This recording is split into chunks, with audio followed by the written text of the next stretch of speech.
Hey everybody, good to see you all again. Welcome back.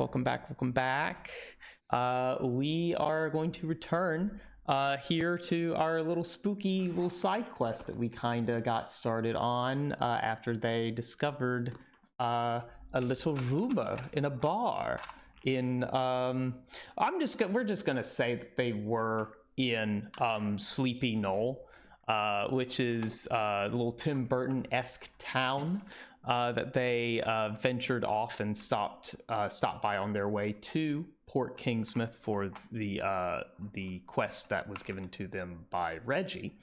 Everyone say hello. Go ahead, give our audience a little greeting. Hello. Hi. There we go. Hi guys. I'm still not happy about this. No, I mean, that's true, but that's okay. It's fine to not be happy about it. As long as we all have fun in the end, it will be okay. Everything will be just fine, we hope. Let me double check to make sure that's working. I gotta refresh something real quick in OBS. There we go. Nice. That works out just fine. Great. I believe that works out good for everyone's nameplates and everything. It looks fine from a feed perspective. Audience, please let us know if anything goes wonky, and we will update that as soon as possible. But anywho, where we left off. Oh yes. Wonderful. You guys had just gotten into the front door of this TV studio for the show Snugglepuff the Dragon. Now, Snugglepuff the Dragon was a kids show. Basically very similar in design, layout, format, and like purpose to what we would know as like Barney and Friends, but obviously it's not Barney and Friends. It's a dragon. It's a giant purple dragon, which is definitely not a dinosaur in any way, shape, or form. You stepped right into the front door. You popped on a power strip that turned on an AV cart, a VCR, and a TV, and played the intro sequence for Snugglepuff the Dragon in a kind of disturbing. It has to be the speaker that was messed up, right? That's obviously what it was. Kind of messed up sound, and then you discovered that the power strip was unplugged, which is, that's probably not OSHA compliant, that was right? Fucking scary, Adam. Yahtzee compliant. Well, thank you. I actually very happy that was creepy. And very good time, just in time for Halloween. And so we will continue with the creeps today. That's where you all find yourself, and just as unceremoniously as it turned on, the TV just like turns off, and the VCR kind of just shuts down a little slowly, and you're left in the silent, dusty darkness, or with whatever light sources you have, flashlights, things like that, of the soundstage in this TV studio. Okay. So how much light is there All inside? right. Well, it is dark. The sun has completely set by this time. In fact, just as the TV turns off, the last dregs of light from twilight fade into darkness. Well, yes, that would be correct, because you drove up. If I recall, I'm a little timey-wimey, wibbly-wobbly, but whatever. It is dark. There are no light sources turned on inside of the studio soundstage. For those of you with dark vision, you can see, you can kind of see dimly, like what your normal dark vision is in D&D. I'm pretty sure like 2/3 of you, maybe not Zen, but that's okay. Rocky has his high beam eye lights. Yes.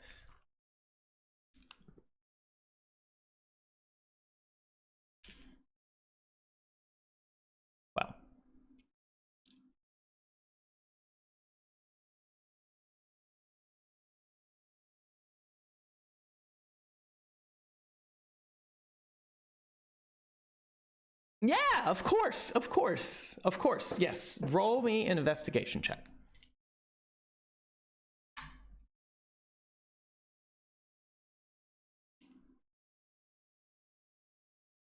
Okay. You would add your proficiency, yes.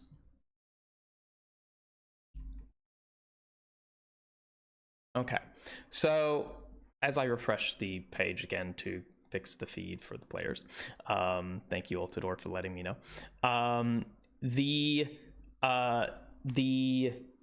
You do find a sort of light switch, and in the darkness you can see that it basically says soundstage work lights. It's not set in the wall. It's one of those like electrical boxes with the switch on it with like the metal pipe going down up to it from the ceiling. And it's like white electrical tape sharpied in work lights. Okay, I'm gonna try and flip the switch and see if it does anything. Yeah, you flip the switch pretty easily. The lights come on with a very kind of sputtering one at a time. And it illuminates the whole soundstage, which is made up to look like a very cartoony medieval setting, right? If you've ever seen the TV show Eureka's Castle, think that vibe of the main set piece is a large castle, the flat, with comically large tops of the turrets filtering tapering down to like disproportionately small tower bases, right? With a cool front gate, like portcullis thing that is sort of like oddly tilted to one side, sort of asymmetrical. But you can see the cables the little fishing line connected where the aircraft cables could lift up the portcullis to, you would think, let out Snugglepuff the dragon in his main intro entrance to the show. And then everything starts to get really bright, and all the colors begin to, you notice the colors painted begin to kind of wash out.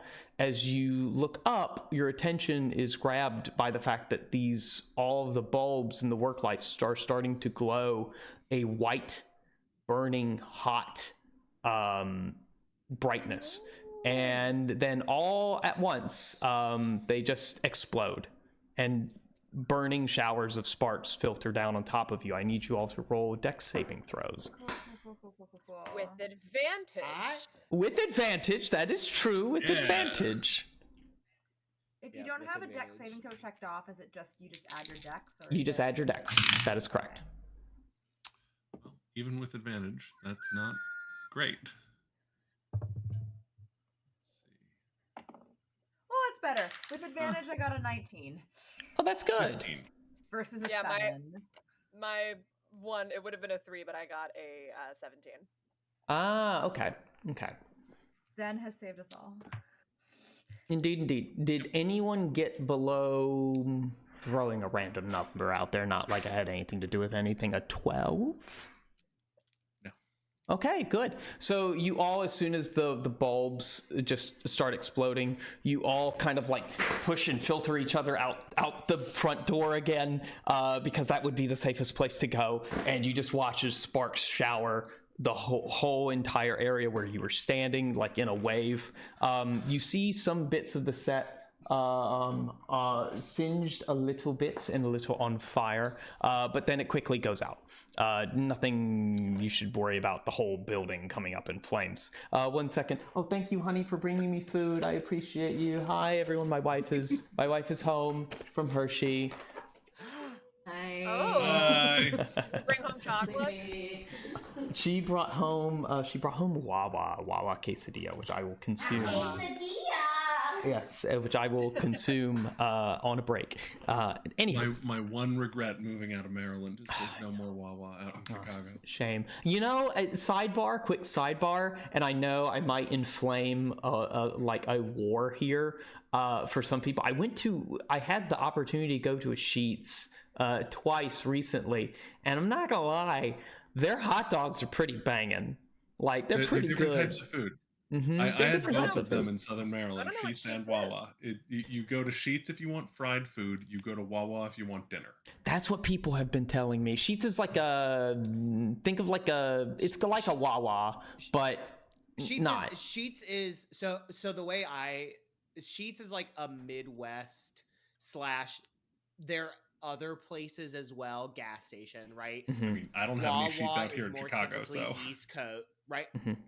Wawa is more typically East Coast, and then you have Sheetz, which is kind of spread out around a bunch of places, and then you have Buc-ee's. Buc-ee's, I know like Buc-ee's. South Buc-ee's and is west, Texas, right? Yeah. Buc-ee's is like Texas. There's like, I know that there's a Buc-ee's like 400 something miles from Pennsylvania somewhere, because there's literally a sign advertising a Buc-ee's that says 438 miles or 83 miles or some combination of that. We're getting a Buc-ee's in Ohio. I don't know. Oh, where, very but nice. I know there is one coming to Ohio. But as I will say, as Zen, once that shit happens, once those lights pop off, Zen will just be like, I had a pretty goddamn good reason why I didn't want to come in here, and I'm gonna have to say that one is now at the top of the list. So I have a great idea, y'all. I think we should turn around and leave and go to bed. If your reason for not going is that the lights would explode, they already did, so it won't happen again. Let's go.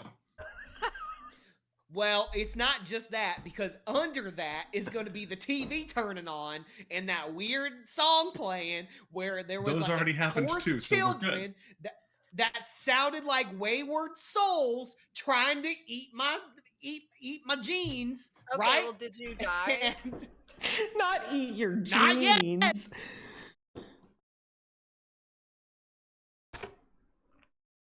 Not eat your jeans. No. Oh my god. Okay. So yes.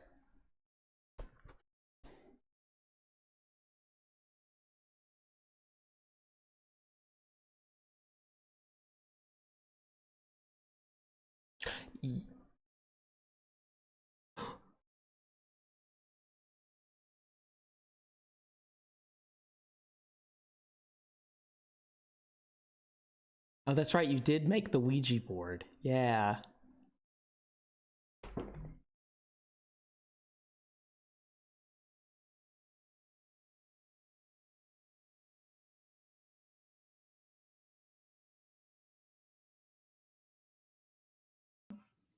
I think the video feed is. I got it. Glitching. I got it. I'm just gonna keep checking it and clicking the refresh thing. We're good. Okay. Thank you. Okay, so, so Ivy and I look around for like a part of the floor that's like not super covered in shattered glass. We kind of like try to make enough room for us to both sit down with the Ouija board. Yeah, could I look around for a broom? Oh, can you look around for a broom? Yes, you may. You may be able to look around for a broom. It is, you do see that there is a very, very small, like almost half door for like a really tiny, not really a janitor's like closet room, but a janitor's, what am I trying to say? Like an equipment room, but not really like where he would hang out, you know.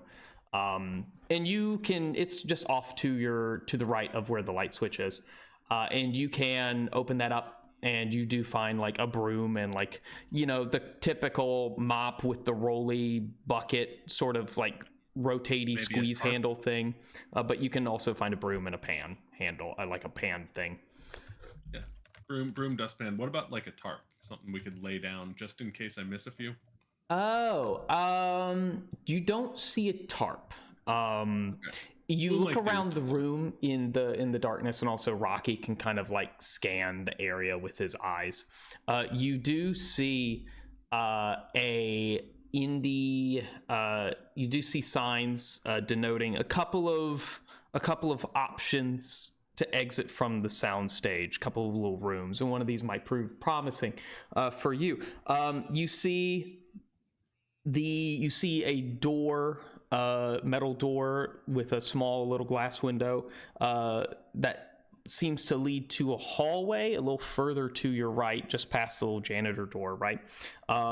You see a sign above a door that says set piece storage and prop shop. You see a sign for equipment cage, and then you see a sign that says the puppet room. Oh no. Puppet room.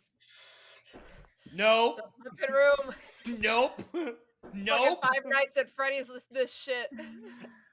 I will turn my camera off. Oh Lord, I love it.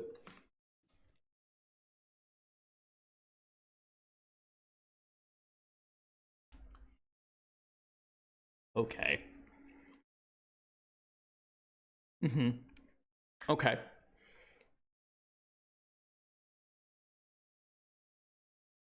Of course.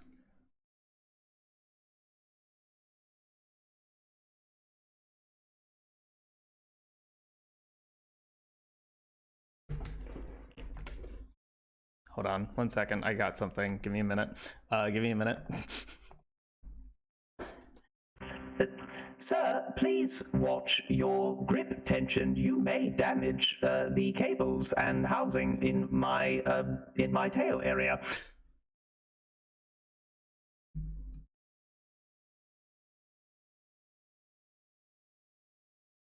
So if I'm gripping it a little too tight, it'll just pop right off, and I'll pop it right back on. Let me have this. I'm scared. Okay, I need something to hold on to. Okay. All right, he says. Well, I mean, he would say. Let me see. Okay, so let me get, while I think I fixed the player audio. There was a little bit of an issue, but I think we fixed that. Let me go ahead and get from everyone where they're kind of wanting to go. So the main hallway leads probably to other places. So that's like a big option.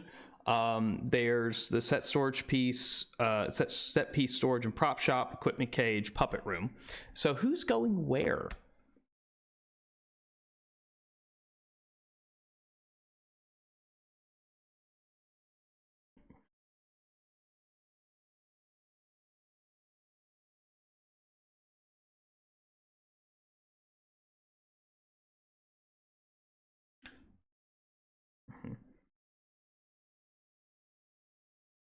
That's true.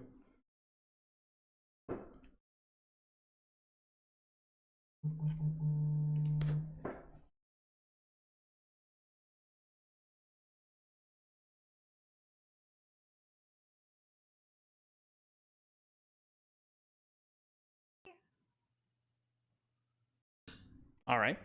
Okay. So let me just double check and make sure. Can everyone give me an audio test real quick? Yep, picking people up. Like Great. one at a time? Or... No. This is working. It was just a matter of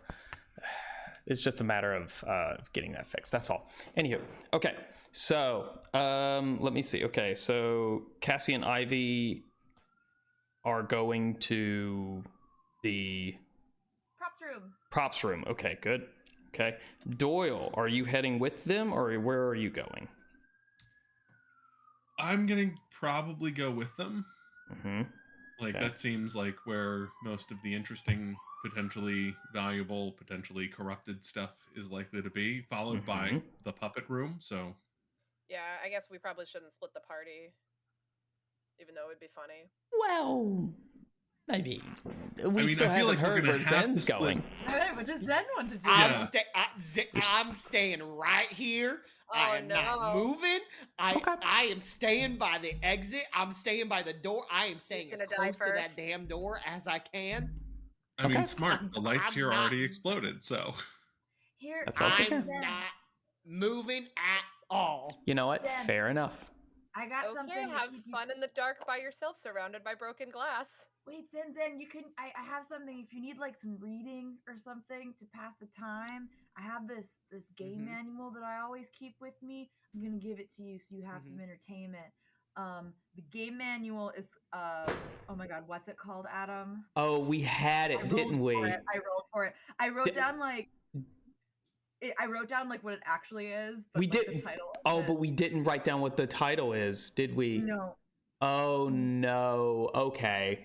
Let's come up. I'm not trying to. And just so you know, like Ivy's not giving this to you as a joke. She's genuinely like, "Hey, man, like here's some reading material, like to pass the time." Hold on. Me. Hold on. It's a fighting game manual. Yes, that's what it was. It's a fighting game manual. I forgot what the name of the game we came up with was, but it was like it was a fight. It's like a 2D sort of like scroller fighting game manual. But you go ahead and describe what is inside it. I mean, it's based. I can't do it artistically. I'm just gonna go out and say it. It's the Kama Sutra as a fighting game manual. Konami Sutra. That's what we called it. The Konami Sutra. Yeah, Konami Sutra. That's what it is. Jesus Christ. The Konami Sutra. Item you can roll for when you I rolled and like shit you not, I rolled a 69 and that's what it is. That's what it is in the book. Yeah. Yeah. Nice. So nice. I take it with me everywhere. Then everyone in chat say nice. Can we get a nice? Can I get a nice in the chat, please? And F's in the chat for Zen, maybe, possibly. Yeah. Can we get some Owens in the chat because fucking Zen is about to die. He's about to fucking eat it. Oh my god. Zen takes the Zen takes the Konami Sutra from you and says, all right, well, I'm just gonna sit down and Rocky will Rocky's lights will kind of keep me updated on where y'all are, and we got our comms, so if you need something, I guess holler, and I'll. Thanks, man. You're a real one. You're a real MVP. Yeah. All right. Yeah. So you all, the three of you. On my way out, Cassie's just gonna look at Zen and just slowly creep backwards into like the darkness and be like, "Try not to get too scared," and then just like disappear into the shadows while like looking directly at him. Fuck me running. Some monsters might have that ability. Do not tempt fate. Do not tempt fate. Anywho, as we move on, how do I change stat blocks? Here we go. Like anyway, sorry. Simpson creeping backwards into the bush. Yes. Like that mega mind, like just like dipped back. Okay, so Doyle, Cassie, and Ivy head off to the prop and set room. So you three have dark vision, so this is no real big deal for you, but you kind of cross in front of and behind some cameras, some C-stands with like reflectors on them and like bouncing boards.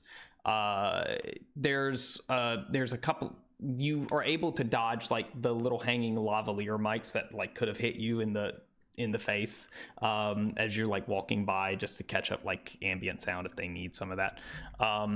And you go into the back corner of the soundstage and you find the door to the base set storage room and also prop shop. There is no window to this one. It is just like a bare metal door with like a sort of a twisty handle, not like a knob, but like a twist handle on it, with a little key inset lock. There is no deadbolt. Okay. Is it locked? It is not, as you try the door handle. Okay, you open the door. You are greeted with kind of a clutter of junk. It is totally, completely dark in this room. You can see flats of various different locales. Some of them look like a school, a pirate ship. There are a couple that look like they belong to like other bits of like medieval like settings, like a dragon's lair or like a troll bridge, you know. There is also like kind of out of place, but like it's a big, you do see a tarp. I will say this, you do see a tarp.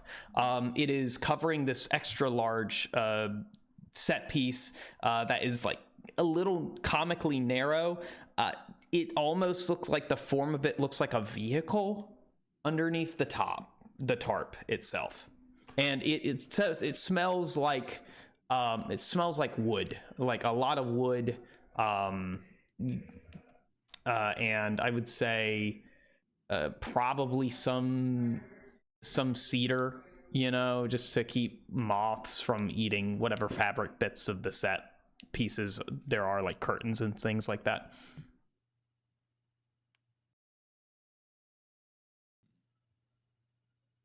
And across, you do see a room in a narrow little walkway in between all of these flats and set pieces. Is a door at the very end to the prop shop.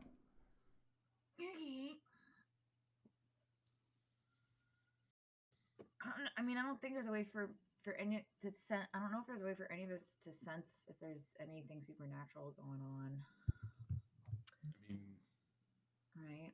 We can at the very least do some sort of investigation. So Mhm. I'm Yeah. going to roll an investigation. Let me look at my character sheet real quick.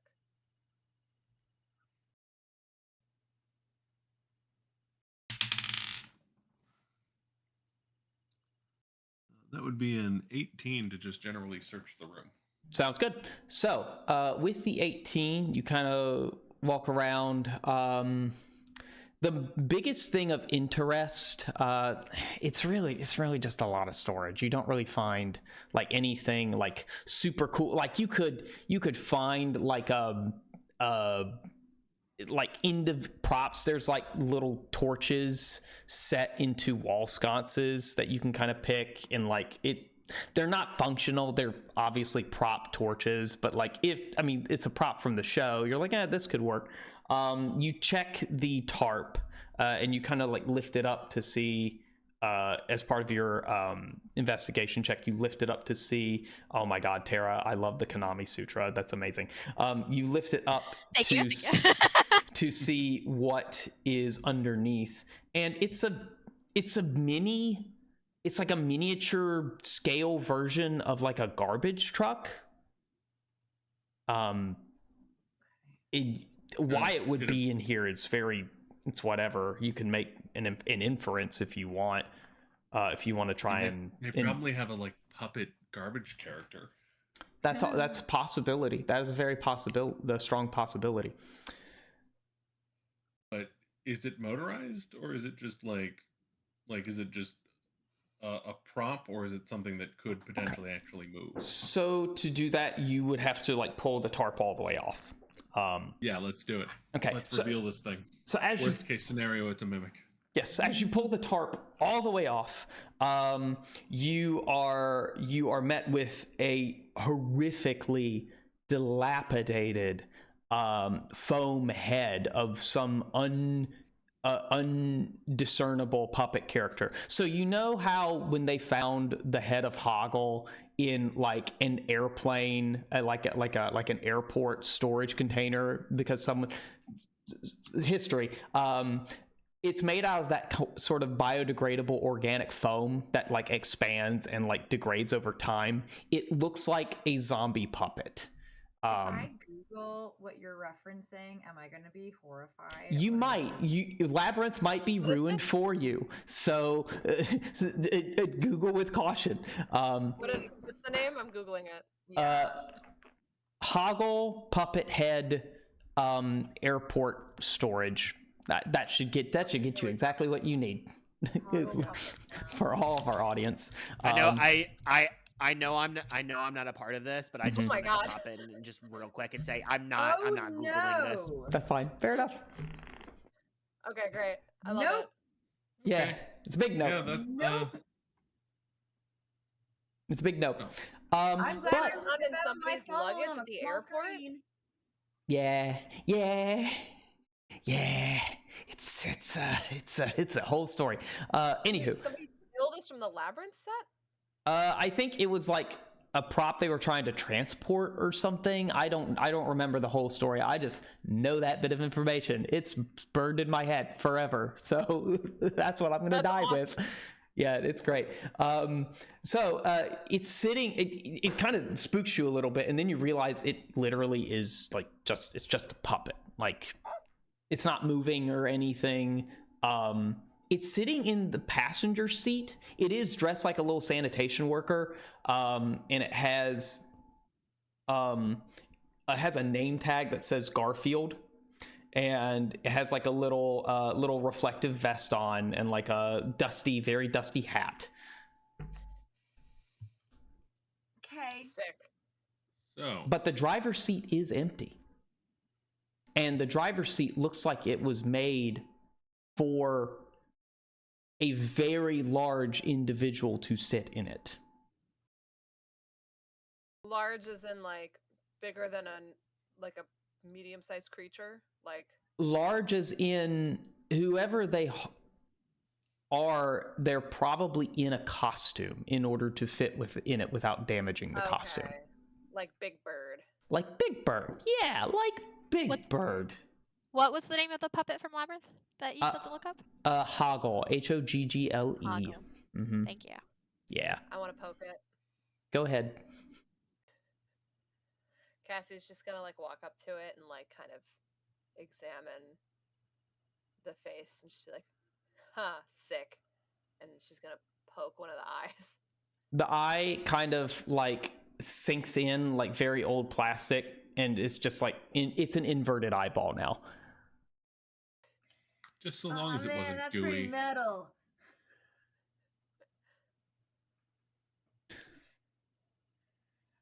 As Charlotte cries in the corner.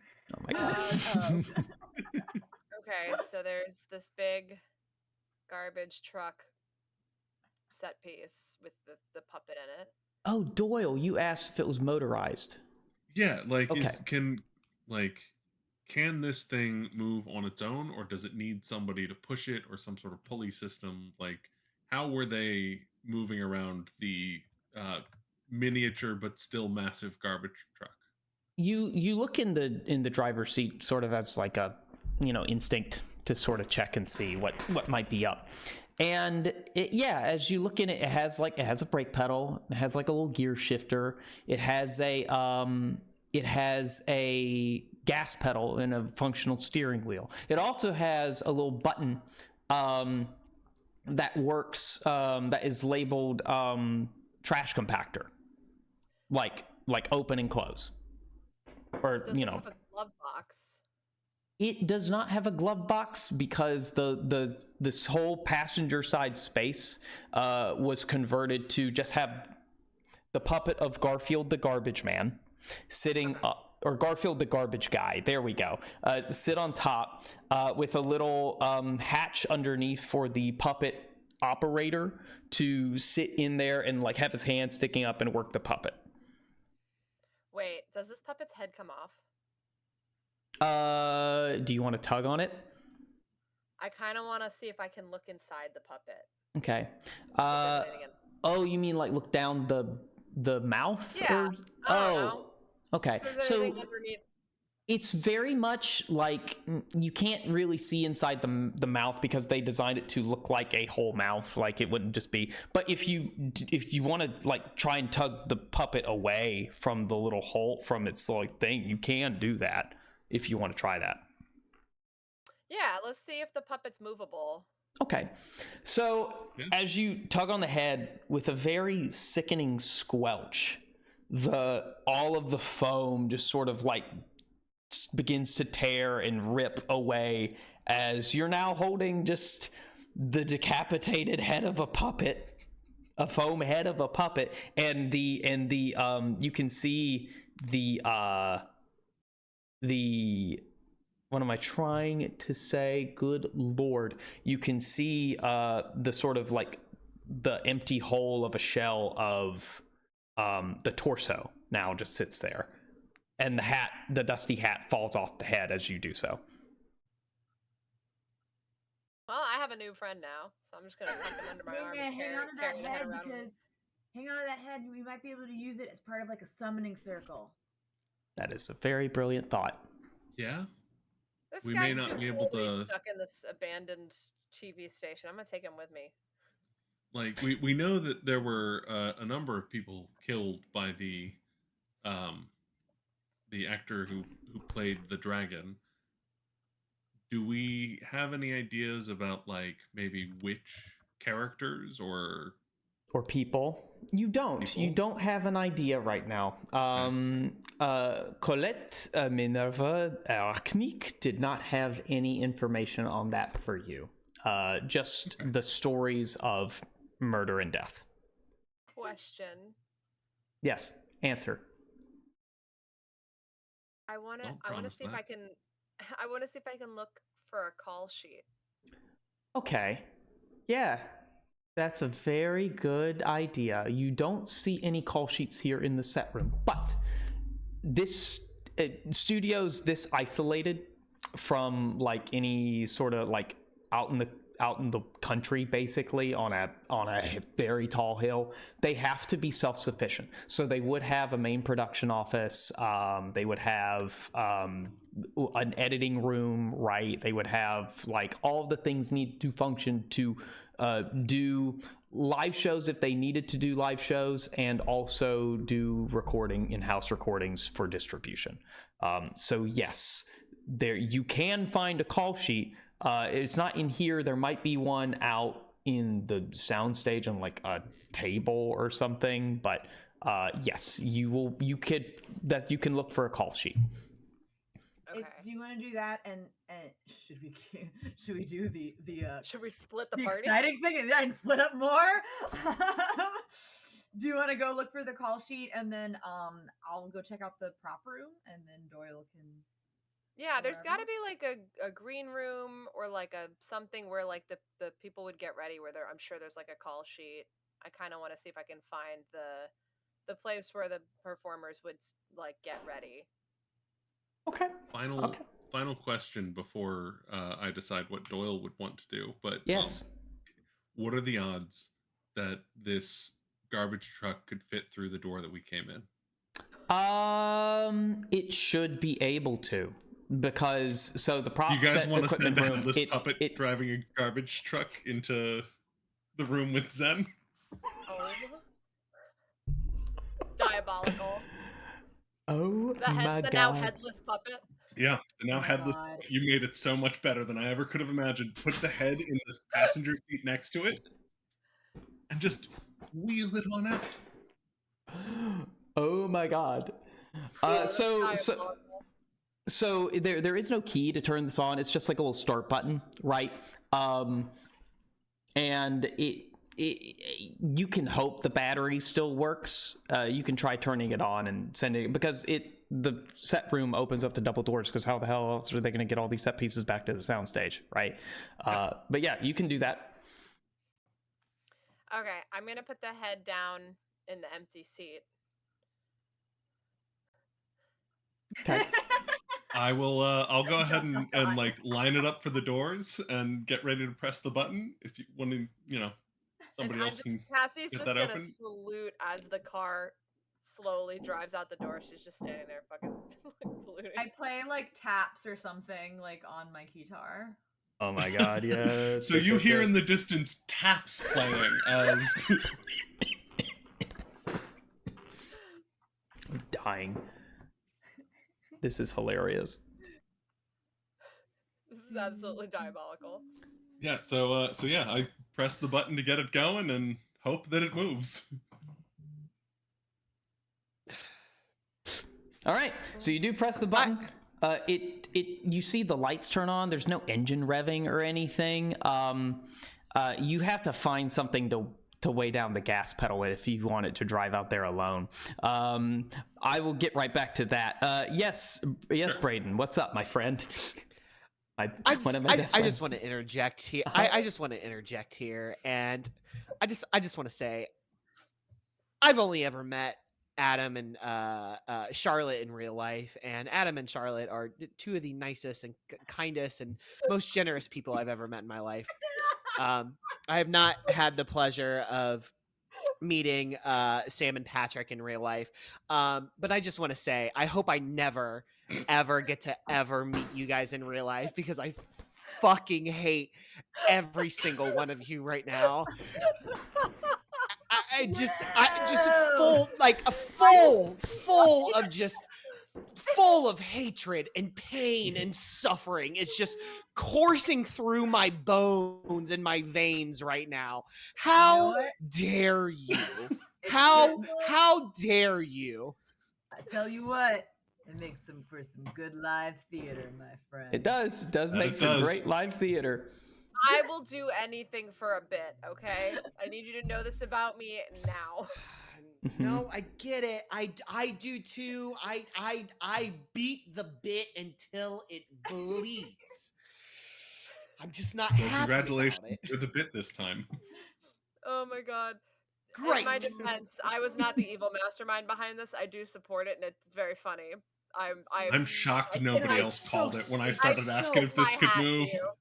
I tip my hat to you, sir. No, that it's was so quite diabolical. No. It's so honestly, brava. It is incredible, and devious. I know exactly how Zen is going to react. So, Adam, weave your words, Dungeon Master. Yeah, presumably I can find something to just stick on the gas pedal. Oh yes, you can. Yeah, you can. You can find one of them torches and just wedge it right there and let it go. Yep, let it rip, baby. Rip it and grip it.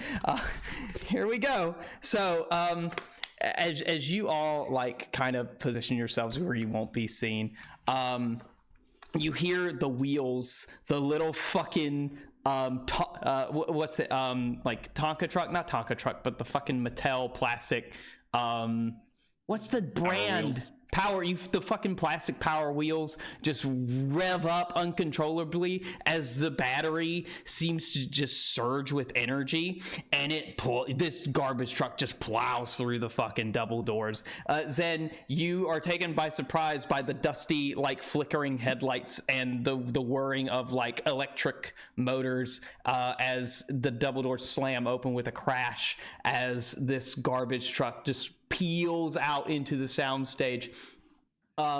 It is heading in your direction, and then it looks like it's almost going to clip you, and then it like gets caught on a cable, connecting the two connecting like a camera to some other like some wall deck where it will plug in to go up to the monitoring viewing room, and the tension sort of like makes the whole truck teeter on one side, and it flips over and it starts sliding.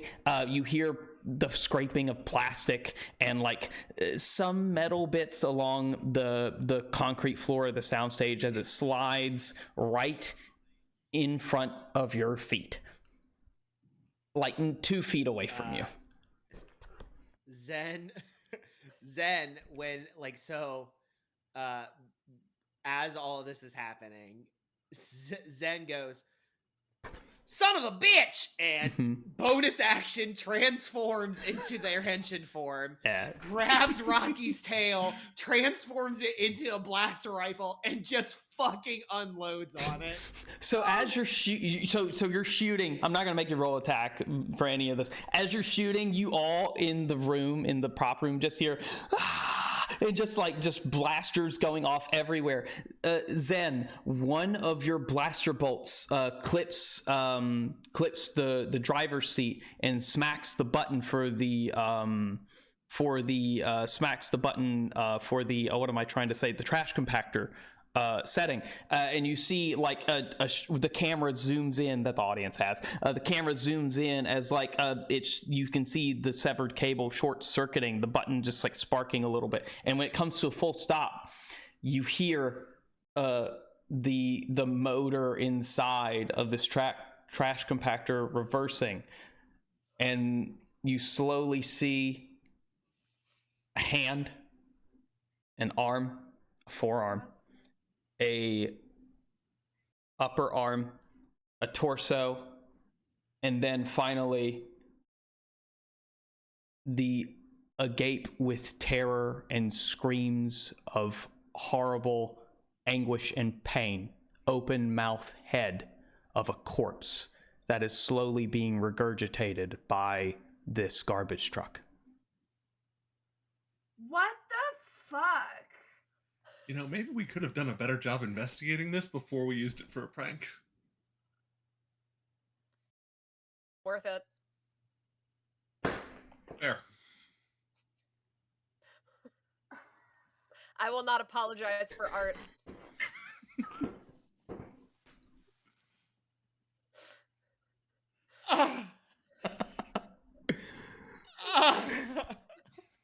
It hurts, don't it?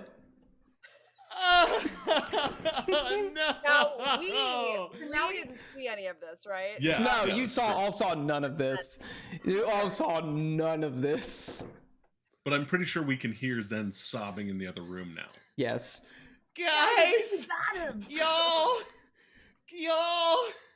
there's So we come out, we're all just There's- laughing, like, oh, there's a- calm down, it was just a Mhm. prank. there's a dead there's a dead body in the garbage truck. There's Wait, what?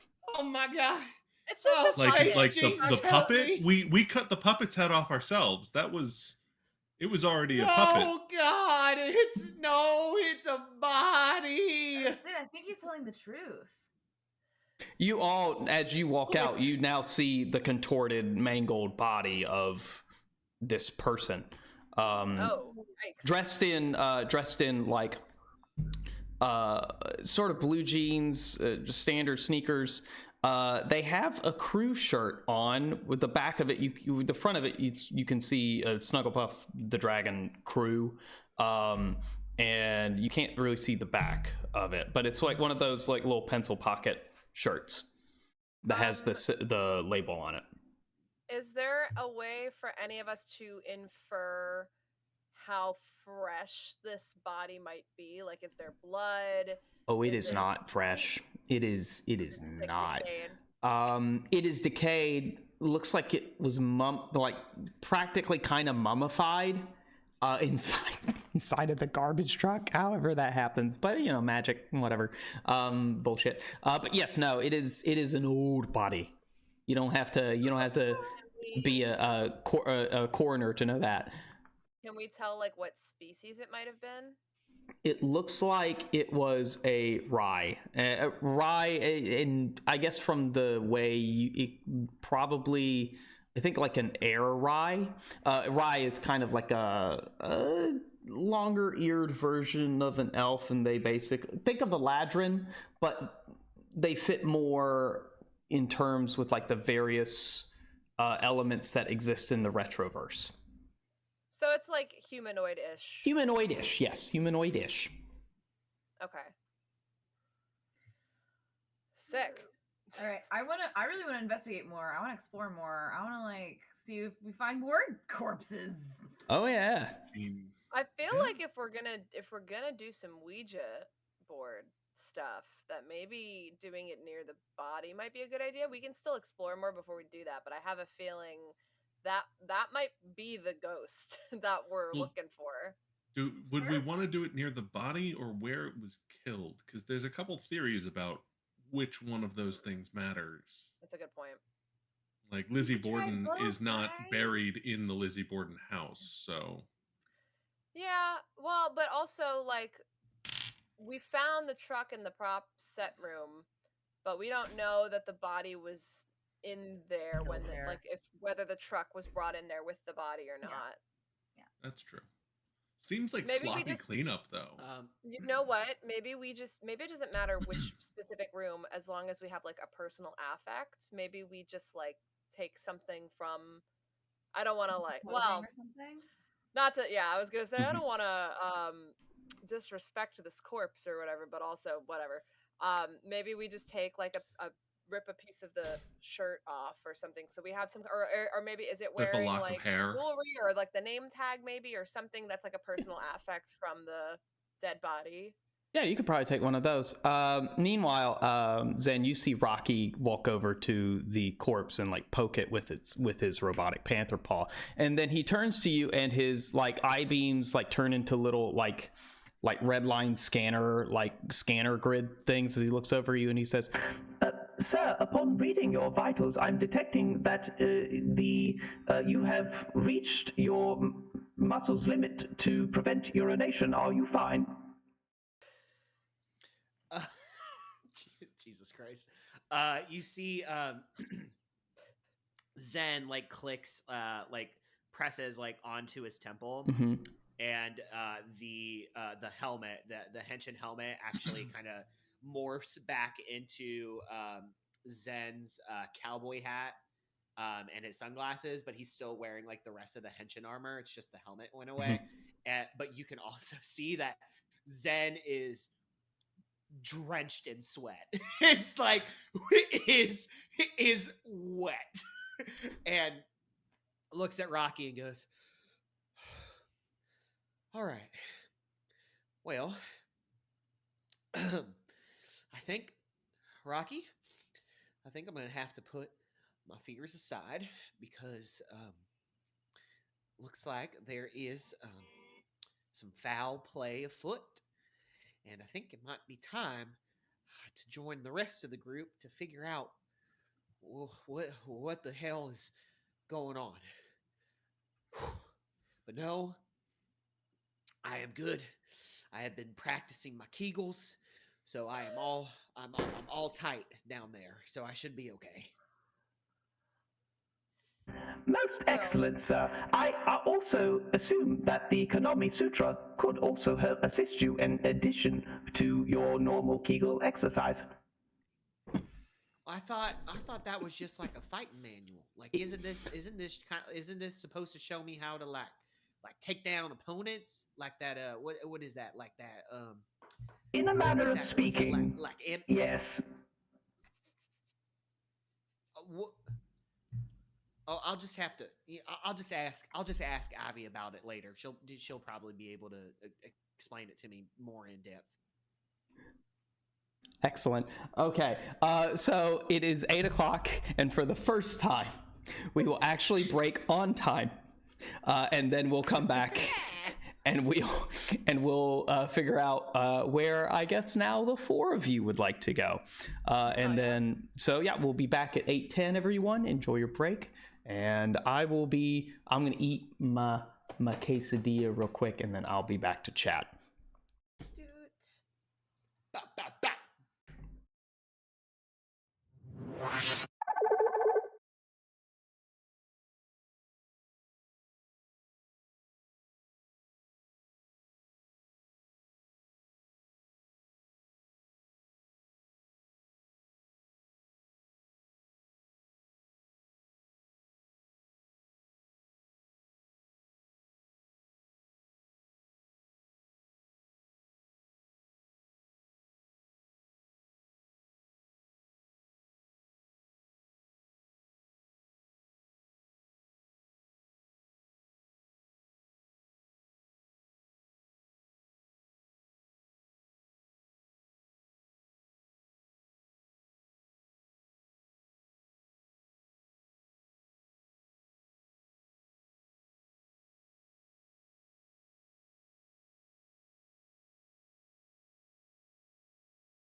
All right, everyone. I am back just for a quick little chat with everyone, just to see how we're feeling, how we're checking in with audience members who have returned early.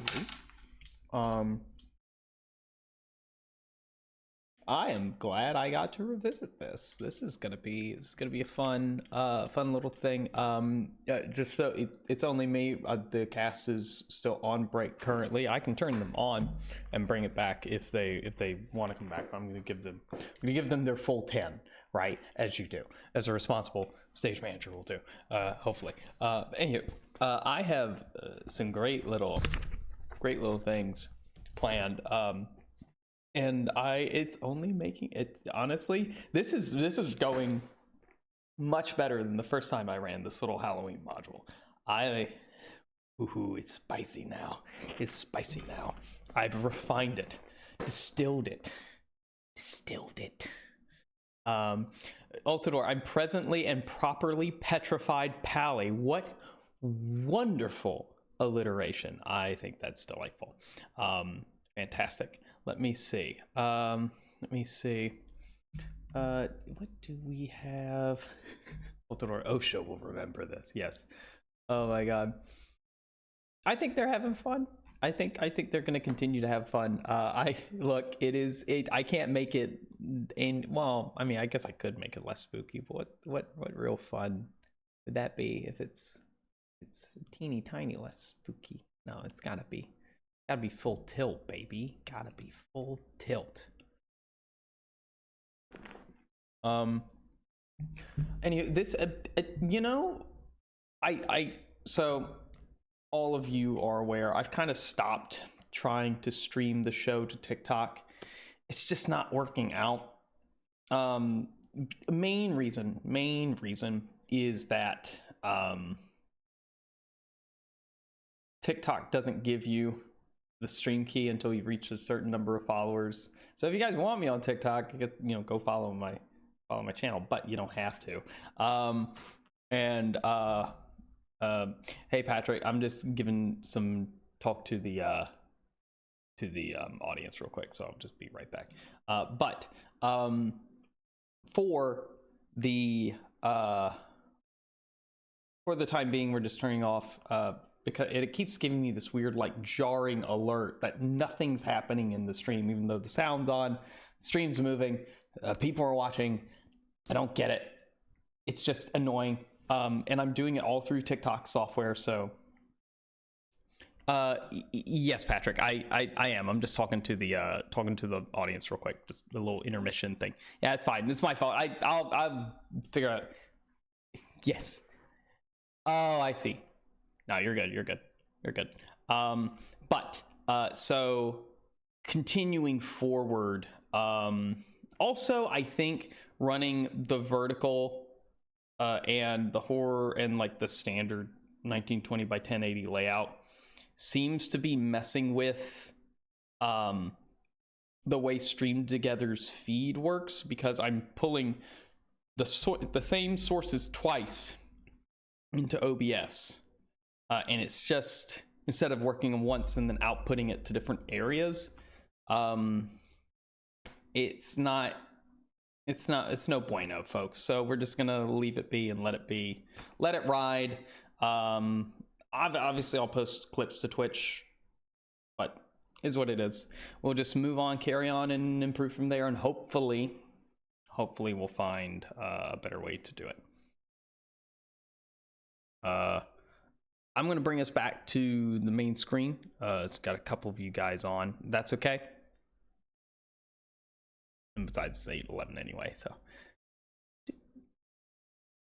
Go.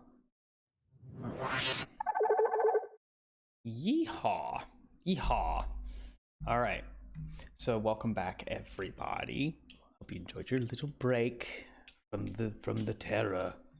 A little pause in the petrification. Thank you so much, Altador, for that alliteration.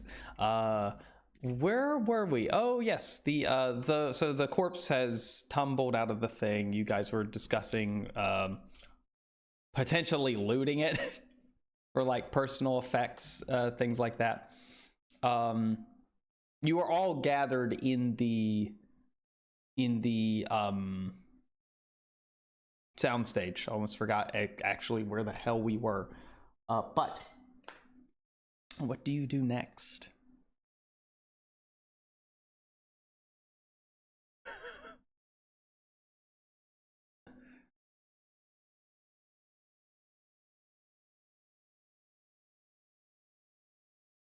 You were in the so you were in the set the set storage room, which led into the prop shop.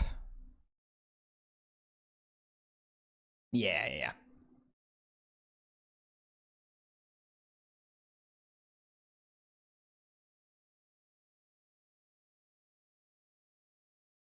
Okay. You find as you search through the ooh, actually this is a great little tidbit to drop some world lore. Oh, it doesn't?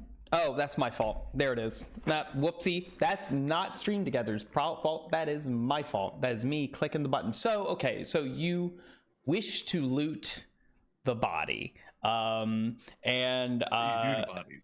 Yes. And I'm sorry, Sam, if you want to say that very wonderful like line that you had earlier that the audience missed because it's my fault and I'm a dummy. Yep.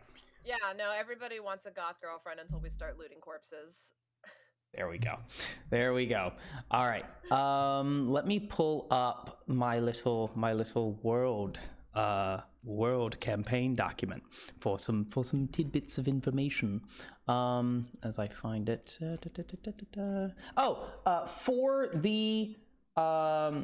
For the audience, the name of the Henshin organization that was once working in Old Metro that is now defunct was called Mega Thunder Laser Force. Okay, getting that out of the way. So that's set. So that we have filled in the little tidbit of information that you have missed. Then we have the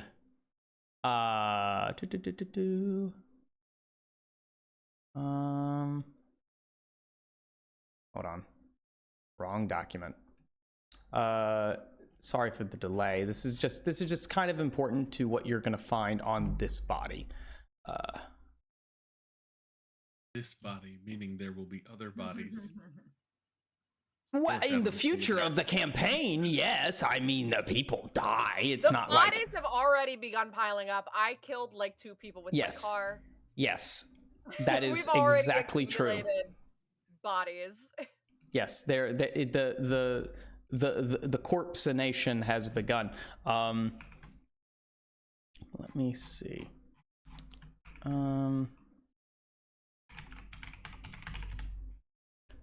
Find it.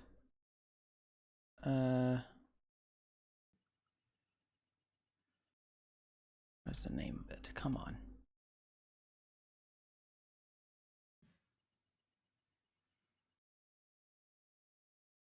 Oh, wait, I think I know where his information is because I put him in.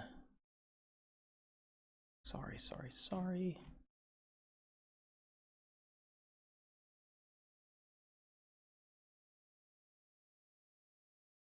Okay.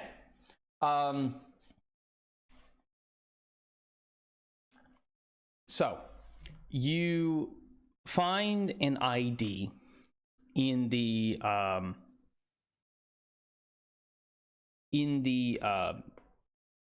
wallet of this corpse, and it's a photo ID, and you see it's a federal photo ID. The top it reads the United States of Metropolita, and under in the name section specifically, you see a name, Chuck Bingsley.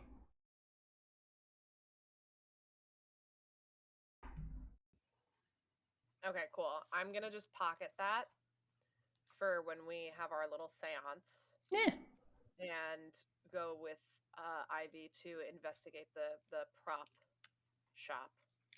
Okay, so Ivy's going to investigate the prop shop. What are Zen and Doyle doing? With Cassie's also going with Ivy. Then you want to take a trip to the prop shop? Or do you want to investigate that long, dark hallway? I know you're not going to go to the puppets. Nope, yeah. So it's either the Nope, prop shop yeah, or the long, dark hallway. Yeah, no, to be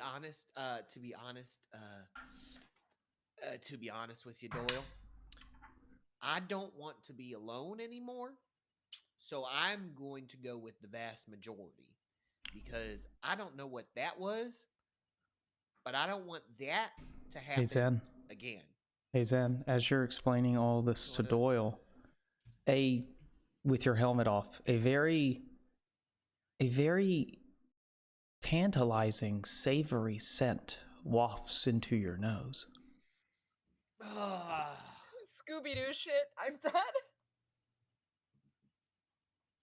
What does it smell like? Oh my god, you know whenever you're on set and you're like an extra and it's like it's been a long day and you just want lunch hour to come on and they roll out the catering and they open those tin containers, they peel off that paper top with the aluminum foil underneath, and it's the best Not crafty. the best goddamn penny Alfredo you ever smelled in your fucking life. Not the crafty. Yeah. Hey, this is I don't know why I'm talking like this. Adam, you know what I love? You know what I love about D&D and live theater and improv? Yeah. You can just you know what the number one rule of improv is? What is the number one rule of improv, Braden? The number one rule of improv is I can decide whatever the fuck I want. And guess what? Zen's lactose intolerant, so that shit doesn't work on him. Go ahead and with advantage roll a wisdom saving throw then if he is lactose intolerant. Fuck your Alfredo, Dungeon Master.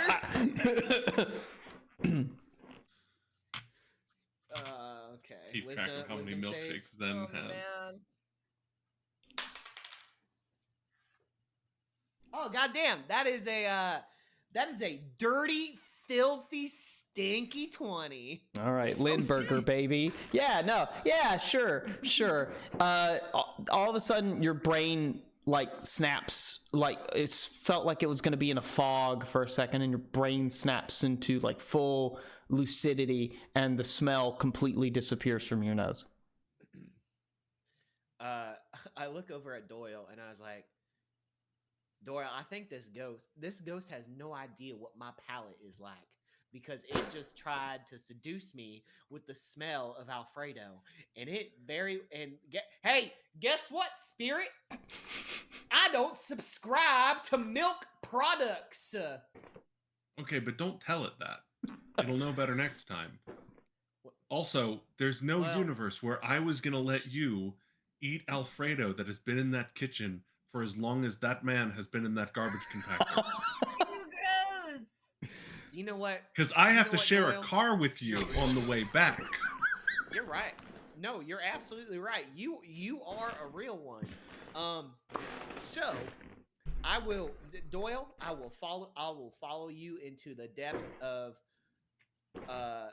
their door or door.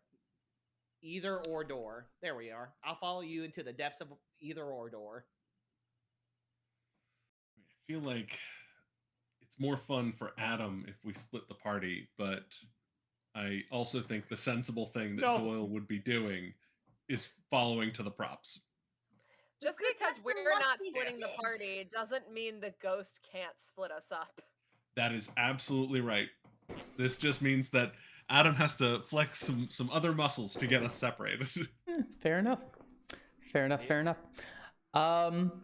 So, sure, you can all go to the prop room together. As you walk through the the like burnt plastic skid marks in the fucking concrete of the soundstage. You go through the set room doors, which are a little banged up from the impact, and you head back into the prop room. And you get to the door. It's super dark inside. In the dimly lit, through the dimly lit window, which is caked with like dust. It looks like wood particles from where they've been, like making these set pieces and some other props and things. Has not been wiped away in years, and it doesn't look like it's on your side. It's on the inside. You can see a large figure sitting on what looks to be like a work table. Sure. What's the figure shaped like? It's oddly round, almost like a chubby, friendly dragon. Oh my god! You guys, look! It's the man himself! I don't think that's like a real person. Oh my god! Is there how well can we see the figure with our dark vision? You can make out the silhouette through the dusty, like partially transparent window. But that combined with the darkness, you can just see the silhouette. You can't see any details. Hey, Rocky, can you shine some light on what might be the star of the show? I got you. Hold on. Why, of course. Coincidentally, luckily enough, as I raise onto my hind legs, I am just the perfect height to see through this window. So he does. He like rears up, puts his paws on either side of the window, and like turns on his high beams. And you kind of have to get close to his like metal panther head to see also through it, because it's like a tiny square window. But it is now blazingly clear that it is a figure of Snugglepuff the dragon. However, one of the arms of the suit, the fur is completely ripped off, and in the light you can see like wires, pneumatic muscles, a metal skeleton, like a finger or two missing. You can see the face, the head is cocked to one side, the jaw is like absurdly, like almost snake bite open wide, there's an eyeball like popped out, that is really just a googly, like a not a googly eye, but like a plastic thing, and there's like a servo that would like rotate the shell to make it look different places. The tail also is patchy, with like where the felt costume has been like torn away, and then it's just sitting up on the desk, and there's a sticky note just sort of taped to the tongue of the tacked onto the tongue of the figure. I relay all this information to everyone else. Hey, Puff, that's the dragon's name, right? Is Puff? Snugglepuff. Hey, I don't think Snugglepuff looks so good, you guys. It looks like he's been kind of mauled, and there's like a note on its jaw. Yeah, I'd be interested in reading that note. Yeah, what does the note? What does the note say? What's the note say? I can possibly read it from there, because Read it in your head first. Yeah, don't read aloud from the Book of the Dead. Because I have this ability called Scanning Sight, where I activate a set of scanners deep in my skull. I have a range of 60 feet, and I can see through any non-magical wall up to 60 feet. But it works in a way where like I'm basically zooming in, and the field of vision around what I'm seeing gets blurry. Zoom, enhance, zoom, Yeah, it's like enhance. Yes, no. Yeah. So yes, so just like a Mission Impossible binocular like heads up display sort of where like the little reticle targets a thing and then it zooms in and it gets pixelated and then it gets unpixelated again. You slowly target and acquire a clear picture of the sticky note, and the sticky note says, on the Fritz, replacement on the Fritz again, fix before Friday.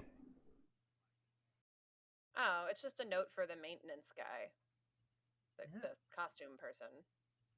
Oh man, that's boring.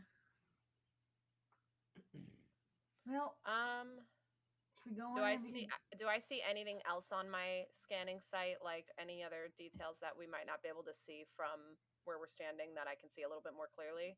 You see a sheet of paper sitting as you zoom over. You see a sheet of paper that's sort of like face down on the workshop table. There's a pencil on top of it and like a hammer just sort of like errantly over it again. Other than that, you see a bunch of tools, a bunch of different like props that a lot of it medieval fare, some of it like, you know, an oversized fireman's hat for when Snugglepuff was going to be a fireman, that they were working on to make sure that his frills and like spikes could go through, right? Various different costume pieces that fall more into props territory are there. And then also various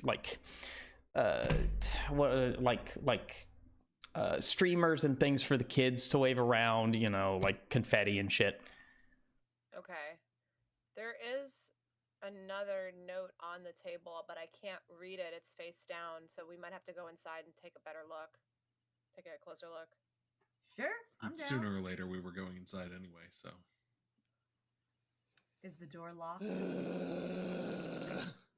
The door is not locked. Let's go. Let's fucking go. Right. You head inside. Rocky is like his like eye beams like are passing over, just like waving across the room as he sort of walks in and kind of ahead of you and looks around. It's not a large prop shop. Like it's not like super extensive. Like this is for like small projects that they couldn't that they have to make in-house because they can't get rentals from some other studio. Again, it's a distance and isolation thing for the most part. I would say it's a good it's a good like 15 foot by 15 foot room, which like, I mean, comparatively it's like a pretty good size like single room, but it's not like a large operation they're working. And the work table sits sort of in the center. All right.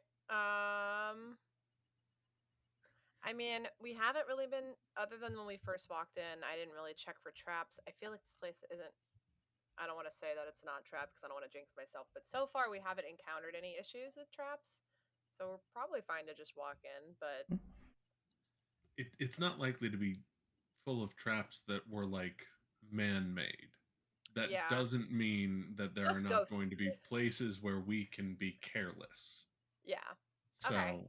I agree that a little bit of caution, especially around this particular puppet, is definitely warranted. Cool. Well, if there's a trap, I have pretty good stealth, so Okay. Yeah. I'm just gonna very kind of. Cassie's gonna walk up toward the puppet, but kind of like cautiously, in that she's moving kind of slowly and keeping her senses about her. Mm-hmm. Very good. Very good. So you you move about slowly. You are able to get close to, as you're walking forward towards like the table to check out the sheet of paper. You don't. Nothing happens. The floor is pretty clear. It's a little dusty from sawdust and shit like that, but nothing. No obstacles are in your way. Nothing like jumps out at you. There's no sounds. It does smell a little moldy, and you suspect that could be the felt, like mildew, the felt on the on this puppet, on Snugglepuff here.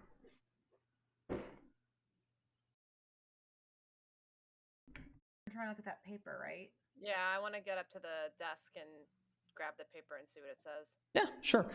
You get up to the desk. Nothing happens. You just pick up the paper. You flip it around. It is a call sheet, specifically for a Friday. Specifically for a Friday.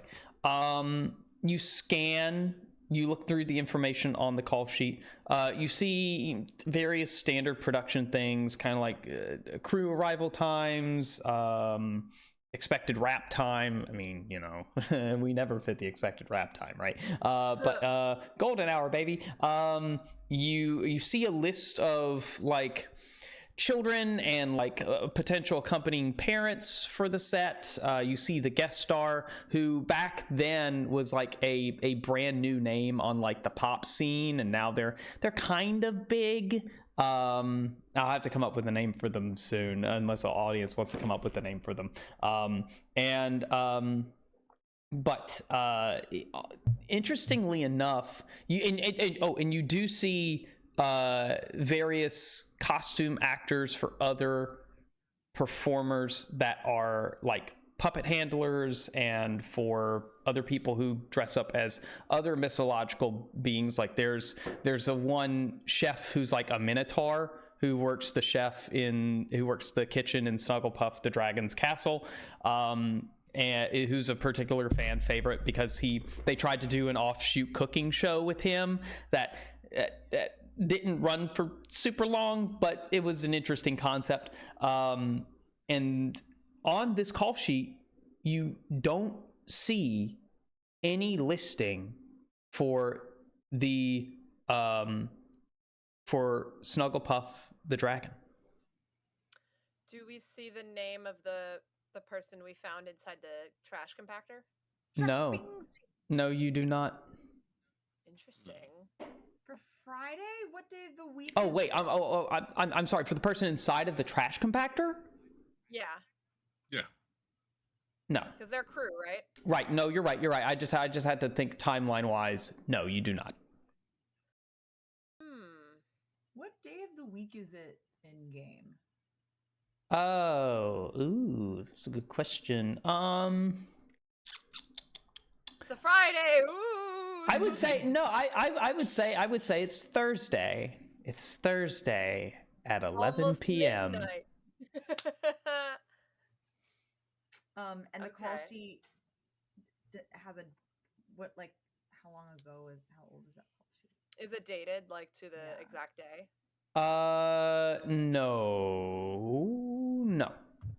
it's not. Okay. But it is a Thursday at 11 p.m. Okay. Interesting. So, sorry, what was the name of the person we found in the trash compactor again? That would be, Chuck my God, Bingsley. Chuck Bingsley. Thank you.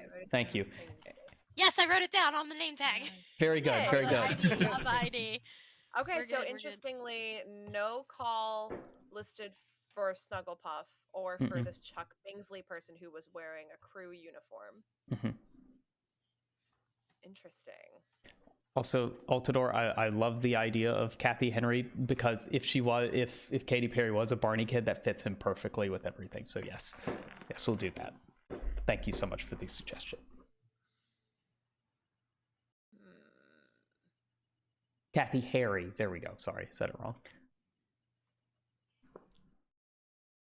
Okay. I don't know. Should we just keep exploring and we have this call sheet, or should we go back to the main room and go all Ouija on their butts? Well, I think we wanted to look at the puppet room too, didn't we? Oh yes, that's right, the puppet room.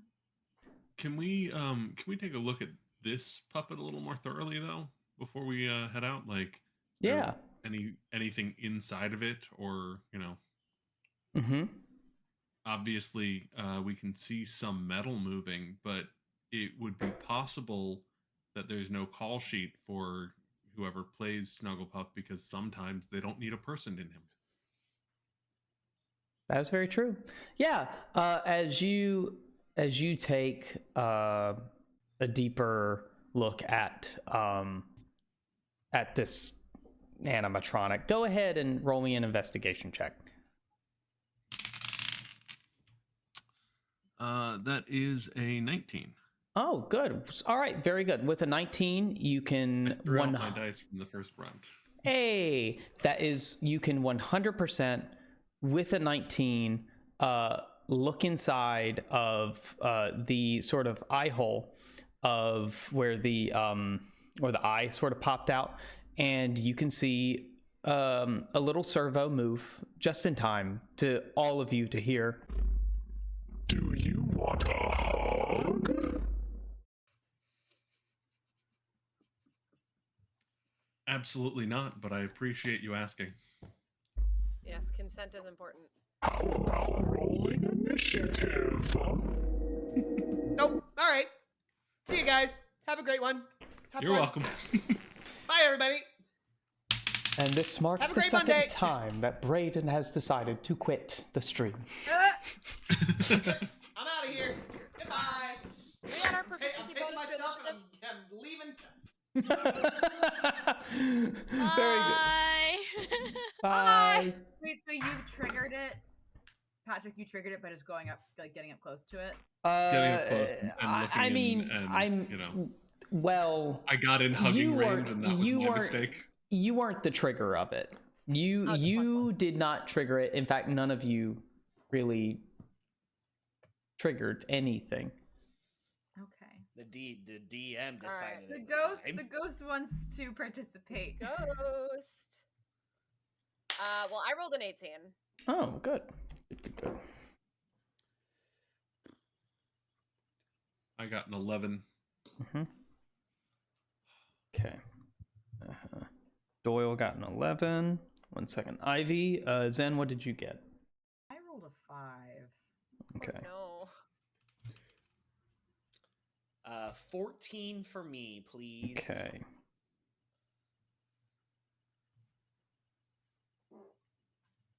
Ivy.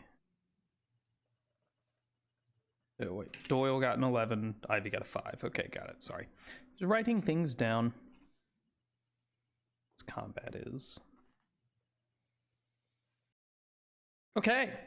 Wonderful, wonderful, wonderful. So, as you all see the eyes of the puppet, the eyes and like the eye hole fill with green, just lime green energy, and like these like beams just sort of kind of emit out from the holes.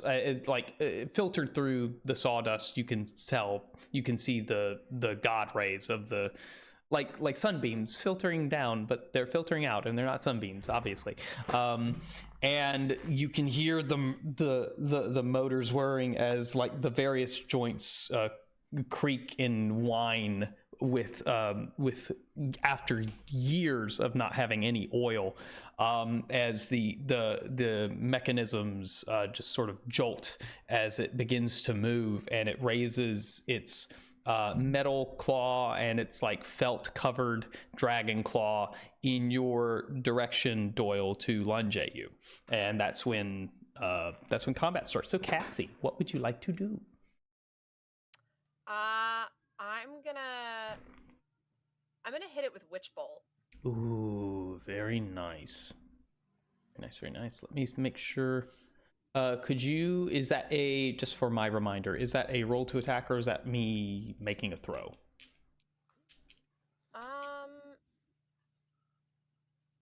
It's a concentration spell that it's just as casting time 1 action. And then on a hit, the target takes 1d12, so I have to roll to hit. Very good. Okay. Oh no. Oh no, that doesn't sound good. That was not good. You're going in dice jail. That was a 3. Yeah, with a 3. Rolls out already. Oof. With a 3, your witch bolt like explodes out of your synthetic arm, and it hits one of the metal plates of the exposed the metal struts of one of the exposed portions of its leg, and it just sort of dissipates throughout the metal skeleton of this animatronic. Okay. Phasing it none. How close would you say? Because I know we went right up to the table, so I'm probably right next to it, right? Yeah, you are right next to it. At most, you're like 7 feet from it, but you're pretty much right there. I'm gonna jump back to get away from it so it can't melee me. Yeah. My movement is 30 feet, so I'm gonna jump back 30 feet. Or Okay. You said the room is only 15. It's by a 15 right? by 15, yeah, and the only way out is door kind of behind you. That we can get. Yeah. Okay. You can move through I'm party gonna- members without issue, but Yeah, I'm just gonna jump. Then I'm gonna jump back the 15 feet back toward the door. okay. Very good. Very good. And that ends my turn. Okie dokie. Then it will be Snugglepuff's turn. He absolutely brings down he makes fists out of his claws and brings them down on top of you, one at a time. Ooh, well, you might have gotten, what's that plus? Oh, an 18 on the first one.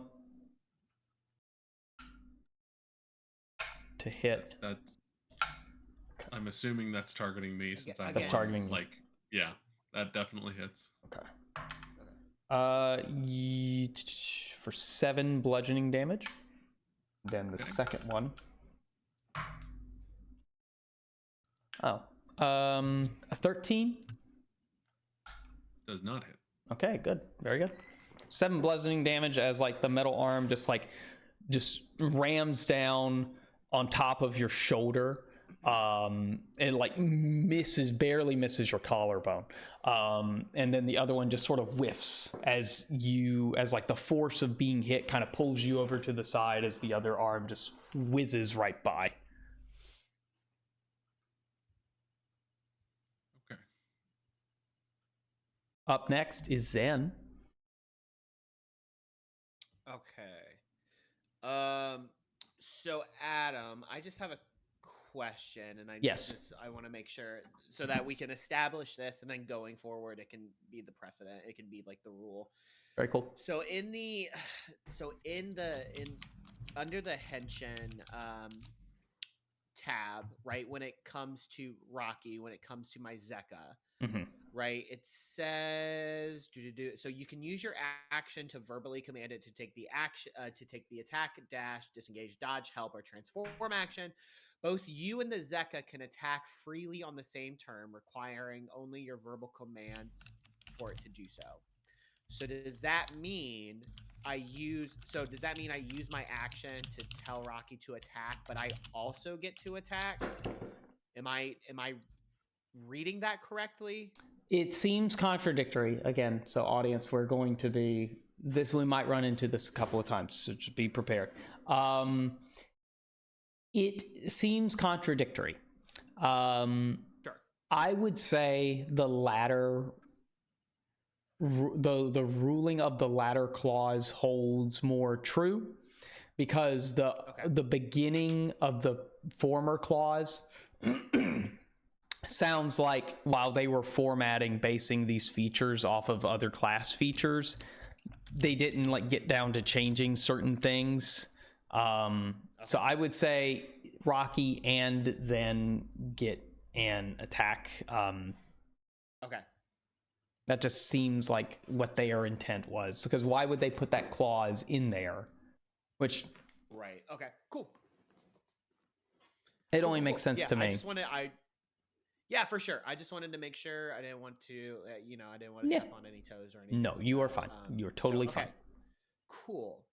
So, with that being said, Zen will, kind of just like shake his head forward as the cowboy hat transforms back into the henshin mask, and will shout at Rocky and say, "Rocky, get him!" And Zen, as Rocky pounces forward, Zen will grab a hold of Rocky's tail and transform it into his katana. So Rocky will attack first, just with a claw attack. Okay. Let's see here. Let's use this dice for Rocky. We'll switch it up. We'll use a different dice. That is going to be a +4. Okay, so that's going to be a gentleman's 20 to hit. A gentleman's 20 does hit, indeed. Roll damage. Okay. And damage is going to be 1d4 plus 2. So that is going to be 3 plus 2. So that's going to be 5 slashing damage. All right, you hear the grating scrape of metal on metal as Rocky's panther claws just dig into the felt and just reach in and like cut into the struts and the pneumatics and stuff of the animatronic's torso. And then Zen will follow it up with a slash from his katana. +5 to hit here. What's that? Oh gosh, I need to take my sunglasses off. I can't see. That is a. What is that? Okay, there we go. That is going to be a 16 to hit. 16 will hit. Okay. And we'll just say I wasn't dual wielding this. I wasn't two-handing this, so we'll just do 1d8. So that is going to be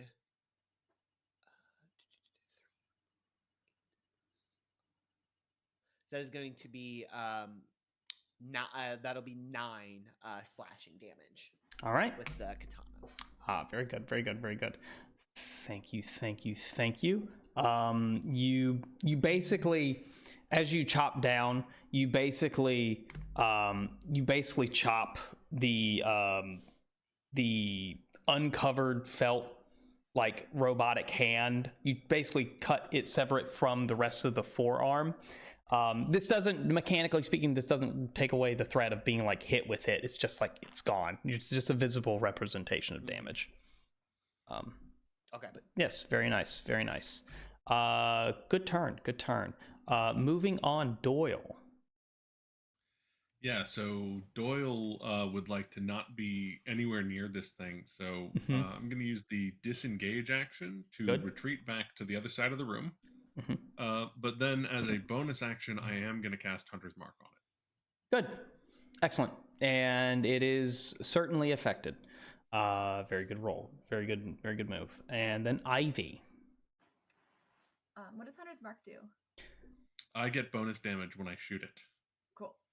I'm gonna do one of my abilities, one of my icon abilities, Air 2. Doesn't have an official title. Very nice.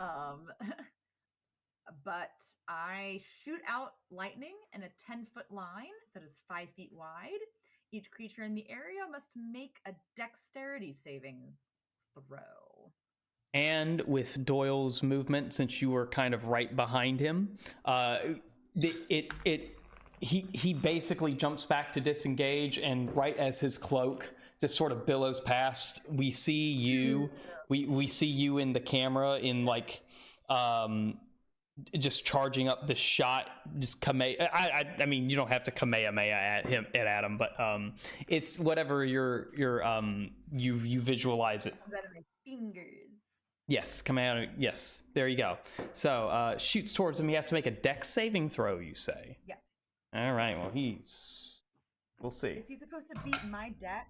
Or He's like... supposed to beat your spell save or your icon save DC, which is it's probably going to be either your intellect or your constitution, which it's let me see, I can find it real quick. Won't take 5 seconds. 4. The crazy thing is, like, I don't think icons use spell slots. Like, They don't, but they do get like a save DC.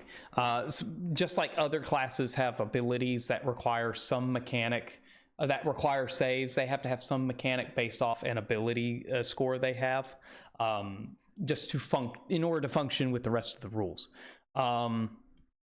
And your icon save DC is 8 plus your proficiency bonus, which is 2, plus your constitution modifier. And I think your con is plus 4. Is that correct?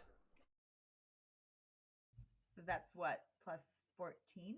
That's 14 total? 14, yes. So it has to beat the save DC of 14 on any of those abilities that require it. It did not. It did not beat that. So it is affected by whatever damage comes at it. Okay, great. It's And 2d4 effects. lightning Okay. damage. That's pretty good. Minimum of 2, max of 8. 3 points of lightning damage. Wait. So you rolled 2d4, right? Yeah. Okay. I rolled a 2 and I rolled a 1. Ah, well, it happens. It happens. Okay, so you see your lightning affect it as it just basically gets shot, and it just sort of, you see the flickering eye light. What am I trying to say? The flickering green lights just sort of like turn off and on again. It seems it takes a second to recover, as if it was damaged pretty effectively by this lightning blast. Oh, weakness to lightning, maybe? Next?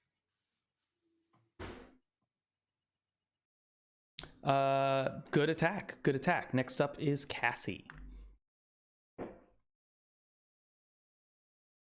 It is an animatronic.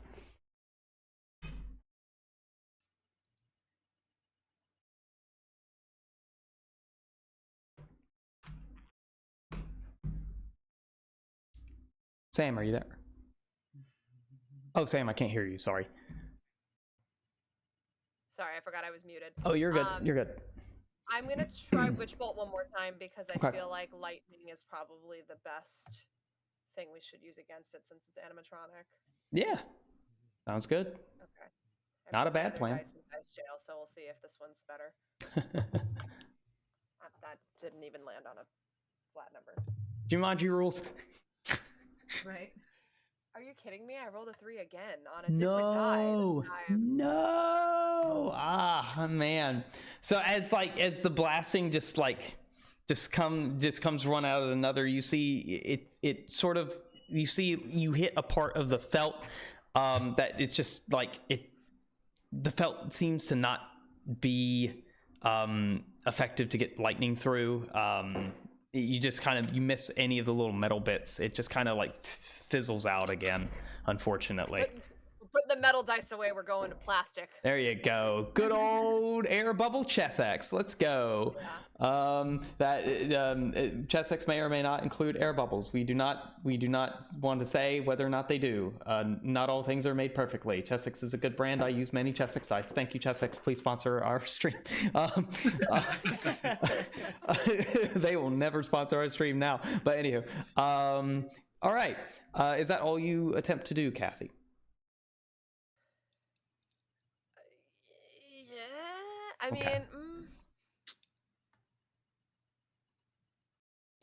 I mean, there's not much else I can do. I don't think. No, that's fair. Just get one action. I don't really need to do a movement. I don't think, because I'm already on the opposite side of the room. Okay. Yeah, that's it. Okay. The Snugglepuff turns to Rocky and raises both of his arms and tries to bring them down onto your Zeka. What's Rocky's AC? That is 12. Okay, well, it definitely hits. So the first one, he takes 7 points of bludgeoning damage. Oof. Oh my god, how am I rolling the same number? I've literally rolled the same number on this dice 3 times. He takes 7 more points of bludgeoning damage. So 14 total. 14 total. So I'm going to use my reaction to use damage split. So I can use my reaction to split damage between myself and Rocky. So Very good. I will take 7 and Rocky will take 7. Okay. That's a very good plan. Very good use of your abilities. Let me see. And that's all he does. He's just a big beat 'em up stick. That's what he is. Next up is Zen. That's you.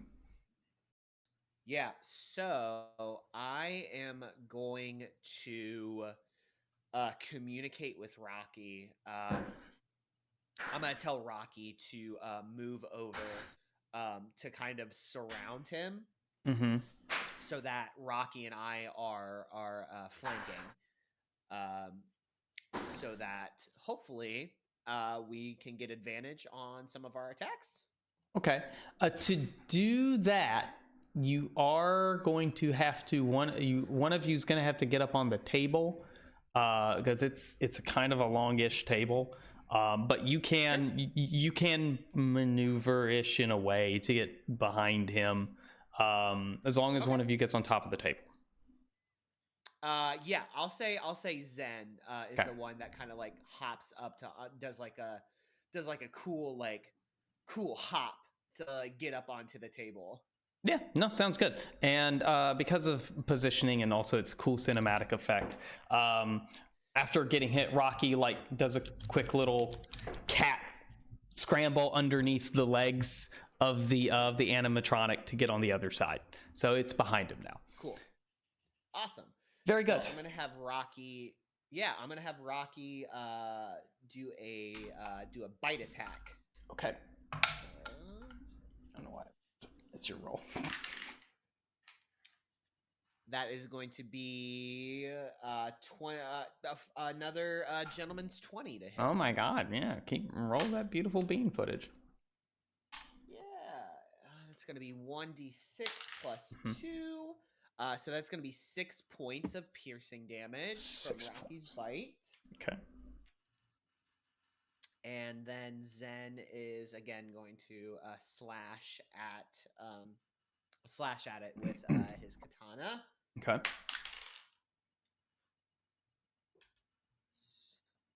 That is actually good. Wow, that's crazy. I'm also rolling the same numbers. That's gonna be a 16 to hit. Yeah. That'll hit. I'll say this time. Actually, with like that hop, I'll say Zen comes down to try and stab it with both hands. Okay. So that'll be a D10. Oh man, I dropped my dice on the floor. Jumanji rules. Oh no, where'd it go? Jumanji rules. Oh man, it's so under there. Jumanji rules. All right. Oh, okay. All right. So Jumanji rules. So that was a 5. So that's gonna be 5 plus. 5 plus 6. That is gonna be 11 points. Of, even though I'm piercing it, slashing damage. Whatever. Yeah. No, fair enough. All right. Next up is Doyle.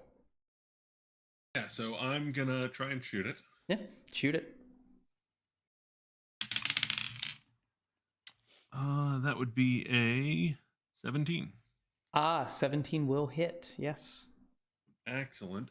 And as a bonus action, I'm gonna cast Ensnaring Strike. Ooh. But let me roll my damage first. Nice. That would be 10 damage. All right.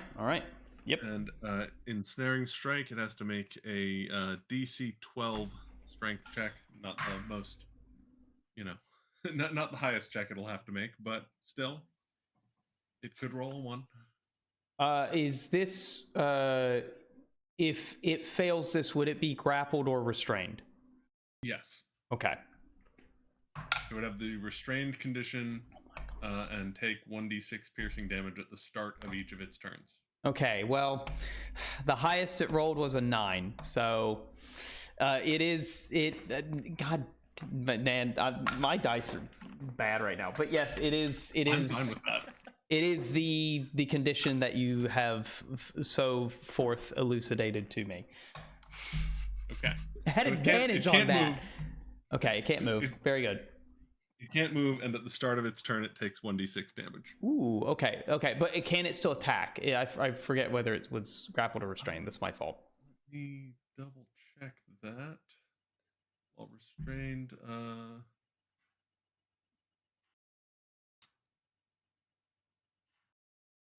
It's a condition I should have. Let me look up its restrained You don't worry about it. condition. I'll look it up. I'll look it up next. Ivy, go ahead. Sure. I forget. I can use my keytar as a ranged weapon and just shoot lightning out of it, right? Yes, that is I'm correct. gonna do that. Oh, yeah, I believe so. I believe you can. I have written down what we did. Keytar, two-handed, +6 to attack, ranged, use intelligence modifier. Yeah. That's. I mean, yes, you can do that. You can do that. So restrained has become relevant. It can attack, but we have advantage on our attack rolls against it. That's true. That's true. Yeah. Oh my god. So, do I? My intelligence modifier is just +1, I think. Yep. So, I just do +1 to attack. It's not my constitution because I'm using it as a ranged weapon. You do +1 for your intelligence and then +2 for your proficiency. Okay, so it becomes a +3 to attack. Yes. Yes. If it's ranged. Mm-hmm. And if it's close. Okay.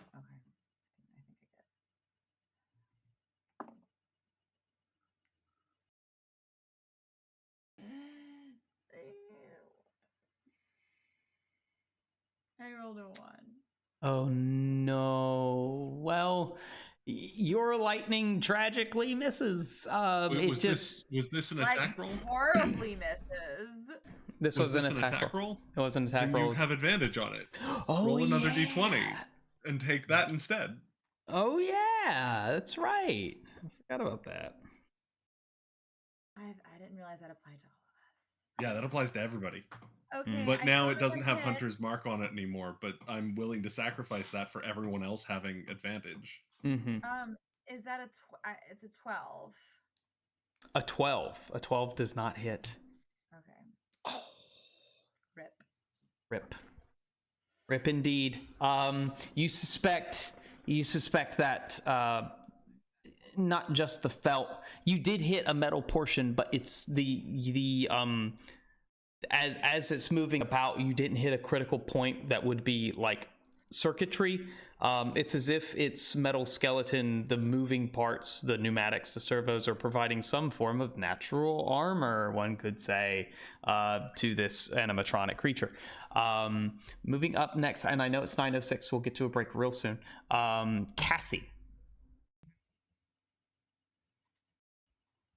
Muted. You're muted, B. Thank you. Okay, it says Witch Bolt has now failed me twice. Cassie is going to pull out her blaster, by which I mean her arm is going to turn into a blaster. Perfect. Very perfect. And she's going to take a shot with her blaster at the animatronic. All right, you do. Go ahead and roll that attack. Come on, big whammy or no whammies? I don't know. I don't gamble. Wow. Okay, that's slightly better, but still not great. Am I supposed to add anything? Proficiency? Or... Yeah, it would be proficiency and your dexterity, I think, in this case. Oh, okay, so that's a 9. Okay. This probably still doesn't hit, but gave me so much hope. Patrick, does that advantage you discussed, was that like a one-off pop, or like that's what is as that? long as you. So until he breaks the restraint or I lose concentration. Oh, yes. Okay, so you do have advantage on that. I forgot the restraint was a condition. Yes, go ahead. Thank you. Great, that's much better. That is a 19. 19 will hit. And then wait, I don't know what my blaster damage is. Should be. I can probably also find it. Is it on here? It should be on 1d8 piercing. 1d8 piercing damage is what it says. There you go. Sorry, my headset is dying, so I'm just gonna plug you're it fine. in real quick. No, do what you need. Do what you need. Where's the thingy? There it is. Okay. Where's my d8?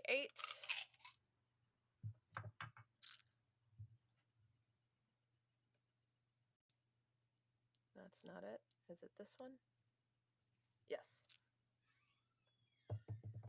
That's a 4. All right. 4 piercing damage.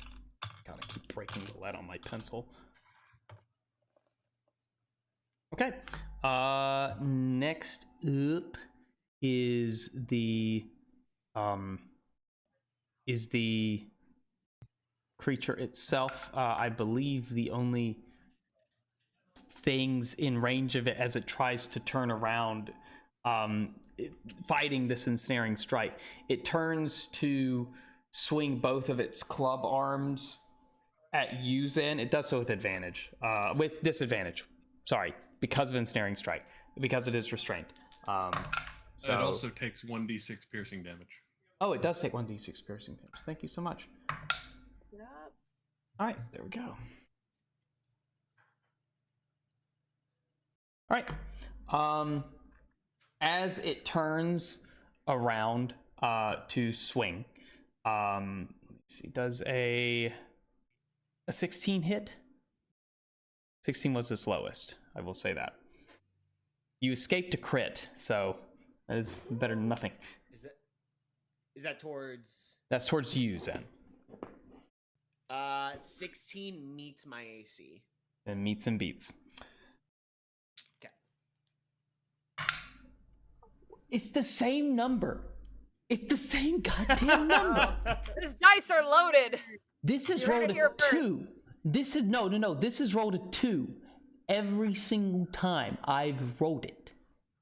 Where was that when I was taking 7 damage from one hit? Because of its bonuses, it has a +5 to all its bludgeoning damage. Yeah, that would make sense. So that you take 7 from the one that did hit, and then we'll see if the other one hits. Gotcha. I'm guessing an 11 does not hit. Nope. Okay.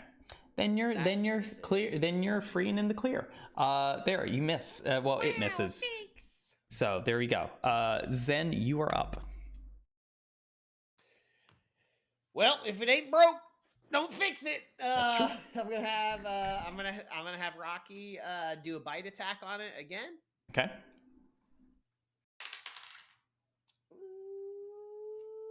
You gotta be fucking kidding me. That's another dirty 20, a Wow. 16 plus 4. Wow. Yeah, that hits. Go ahead, roll damage. What an insane. And that is 5 points of piercing damage. Okay. And then here comes Zen's hit. Mm-hmm. Oh, son of a bitch on the floor! Why? This whole combat has just been similar dice rolls, on the floor drops, just nuts. Holy shit! Holy shit! It's not 20, is it? Is it a 20? It was It- a 20 on the floor. It was a 20 on the floor. All right. Well, Are we doing our we're Jumanji doing. rules? We did Jumanji rules before. Of course, we're doing Jumanji rules again. So go ahead Yeah! and tell me how you kill this thing. Oh, Roll damage. Adam, Roll have we- damage. have we had a crit hit before? How do you do? I don't think we've crits? had. I don't believe we've had a crit hits before. Well. So what I do for crits is I like you do full die damage and then you roll an extra die. Okay, cool. So instead of rolling double. Yeah, so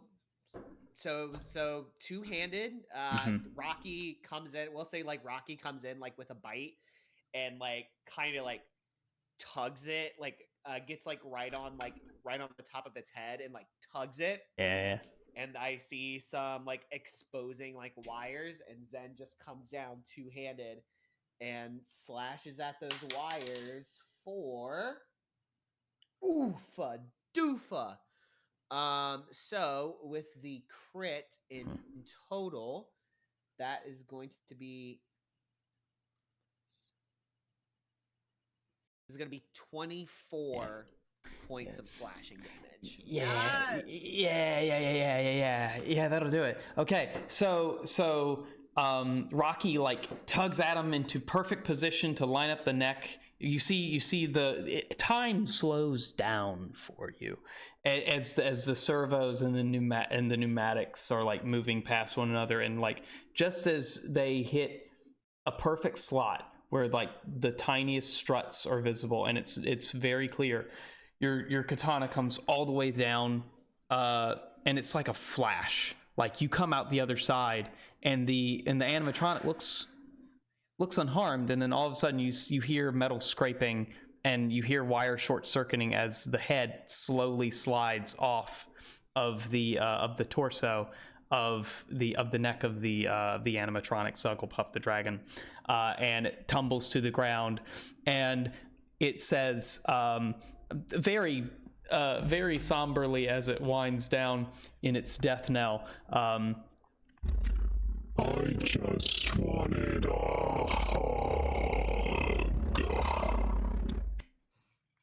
What if we had I think Zen, we just like hugged when that happens, Zen kicks the head and says, "Go hug Space Jesus, you purple dragon fuck." That seemed uncalled for. brand new sentence. That's a brand new sentence, everyone. Okay. Never been said before, those words in that order. Yep. All right. So it is 9:15. We are very close to end time. We're going to take a small 5-minute break this time. We'll be right back, and then we'll move over into closing out the session after a bit. So yeah, everyone take your 5, and we'll be right back. Woo!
decapitation here.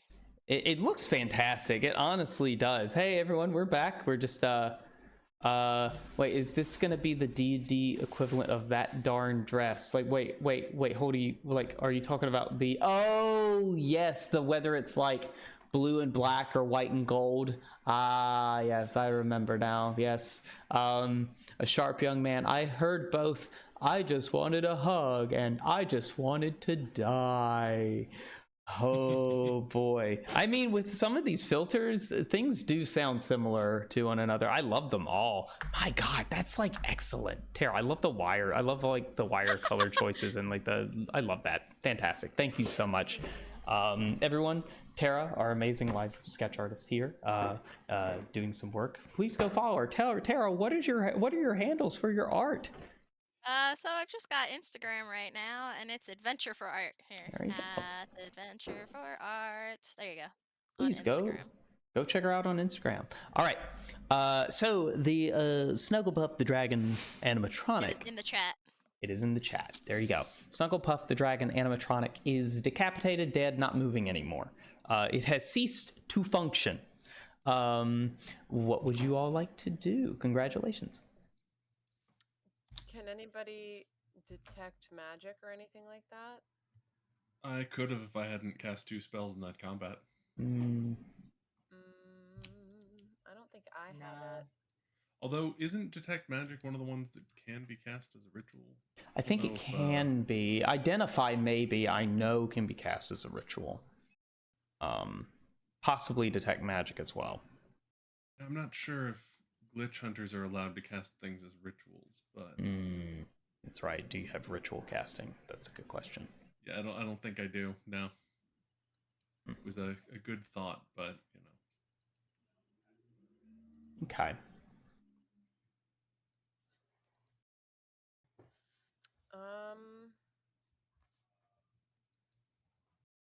Yeah, I mean, I guess I'll just do like an investigation check on the suit to see if I can infer anything about it. Sure. Okay. Yeah.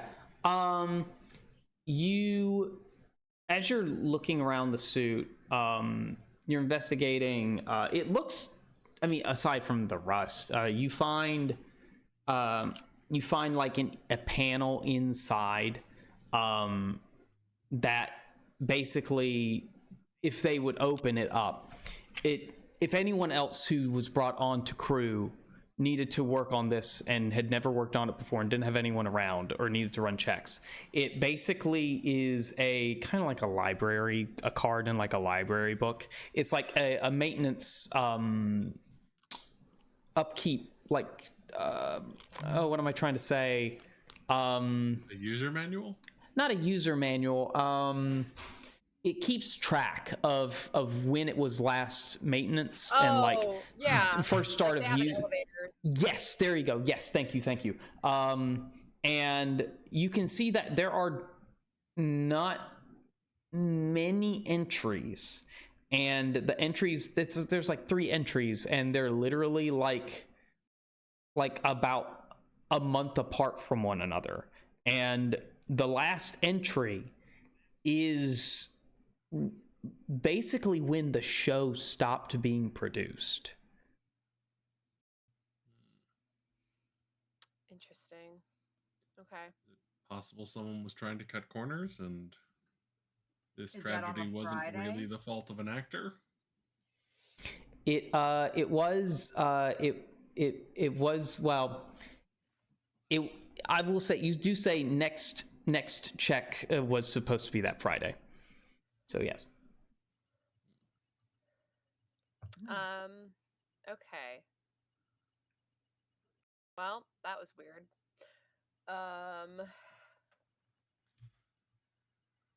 The other than like the stuff we've already went over, there's not really anything else in the room to investigate, right? Not really. You do find some half-finished props, some like some Warbler or like thermoplastic to make new props, things like that. You do find various bits of like construction paper and like some like little craft kits for the kids that they keep here whenever they're going to do crafts with Snugglepuff in like whatever the workshop setting at the castle that they do on the show section that kids can do at home. Like, make sure you get a pair of scissors, make sure you ask an adult to use the scissors for you to cut the construction paper, things like that. You do find a how about this for a prop? You do find a shield. It's a plastic shield. Now I will say this, it's like a plastic prop shield, so it wouldn't really function in actual combat, but it does have the crest of Snugglepuff the dragon, which is just another depiction of him, like rampant facing left as you're looking at it. If you're looking at the shield like this, right, the dragon would be facing left, and it's just a standard kite shield, right? So or a heater, I guess, also is another way to say it. But it's very much like would maybe used if like there was like a night medieval scene that they were going to do, possibly planned for the future. But you do find this shield. Its prop looks like has a wonderful, nice flat surface for an actor to sign. I think it works out really good if you wanted someone to sign it. I snag it. Perfect. Very good. All right, so you can add one prop shield to your thing. I have a padlock and chain and a prop shield so Perfect. far. From the Excellent. campaign. Then you have a shield and a flail. It works out just fine. You're armed. You've armed yourself. You don't need anything else. Very good. Very good. Very good. Very good. But that is all you find in the prop shop. Okay, so the only place we haven't really investigated yet is the puppet room, right? And the long dark hallway. Well, Do we know Yeah. if the puppet room is down the long dark hallway? No, the puppet room is attached to the soundstage, directly accessible to the soundstage. Oh, let's go there first. So we're going there for the seance, right? Yeah. I'm very, very sorry, Zen. I pick up the head and bring it with us. It's all right. We gotta figure out what happened to that poor soul in the garbage compactor. So let's keep trucking. I will say there is also the equipment cage attached to the soundstage. So you have 3 doors you haven't opened: the puppet room, equipment cage, and the main hallway door. well, the puppet room and the equipment cage are both directly next to the soundstage. Yes. Okay, so do we want to go investigate both of those real quick? Yeah. All right, here we come, puppets. Let's go. All right. To the puppets we go. Indeed. You cross the soundstage floor. It's a door that sits alone on a wall, with like a little inlet for like where they would hold like camera dollies, right? And then to the right of it, it cuts a corner and it goes straight to the hallway door. It's like it was a constructed like extra room in like to just be a storage room in the middle of an open space. And above it you can see a ledge and then windows, like one-way mirrors, like one-way windows for like the monitoring viewing room for the whole area.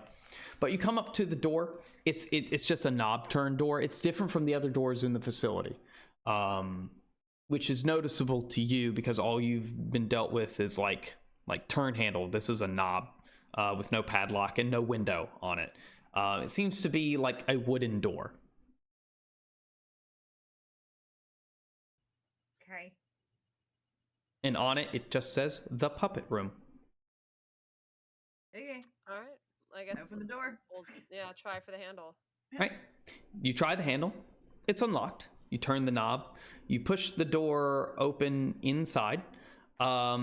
Sitting in the center, in a chair, in a bare room with shelves that are completely empty, wall to wall, completely empty shelves, sitting in a little child's chair in the center of a room is the puppet of a witch. Oh, Oh my god. Hell yeah. tell us more. It is a happy little witch puppet. Or don't tell us more. That's fine too. She's got her broom. If she were to bring her broom to ride it, she would ride it the proper witch way, which is with the bristles facing forward, right? So she's holding that upright. It's like a little felt body puppet. The face looks the head design looks a little similar. It's like an older puppet. It's probably one of the first puppets they had on the show. It is a mix of those puppet designs from like Mr. Rogers, where they're like semi-porcelain, semi-wood, and like the facial expressions are very simple, right? The hat is like a big floppy witch hat, right? She's dressed in a almost the colors of her outfit are like almost gray bleeding into some ivory with like silver spider silk filigree in like a spiderweb pattern all along her outfit, and she's just sort of sitting there limp in the chair. I want to go check it out. Okay. You walk forward into the puppet room. When you cross the threshold, you notice that there's a dampening of sound. Just like it's audible, if only because the acoustics of this room are different than the rest of the place because different walls, etc. But you walk into the room. You're standing in front of the puppet chair. You tower over it. It's like not a big chair and it's not a big puppet.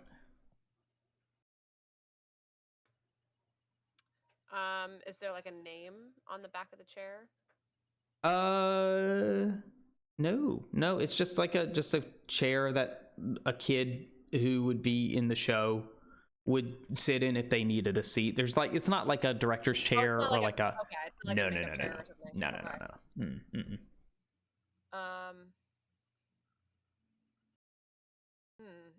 Is it like the kind of puppet that you like stick your hand up Yes. into? Oh, that's a good question. Is it like a marionette, or is it? It's like a marionette. Okay. I'm gonna pick up the handle. You don't see a handle. Oh. I am gonna set down the head just on the floor inside the door. Are there strings? There are strings. But no handle. There are strings. You don't see a handle. Interesting. The strings are taut towards the ceiling. I look up. As you look up, you realize where all the other puppets are. They're all congregated, hanging from the ceiling with their strings wrapped around their necks as they dangle. There are dozens of them, of all different makes, designs, facial expressions, and in the light that passes from the door, you could swear some of them might be crying. Oh my god!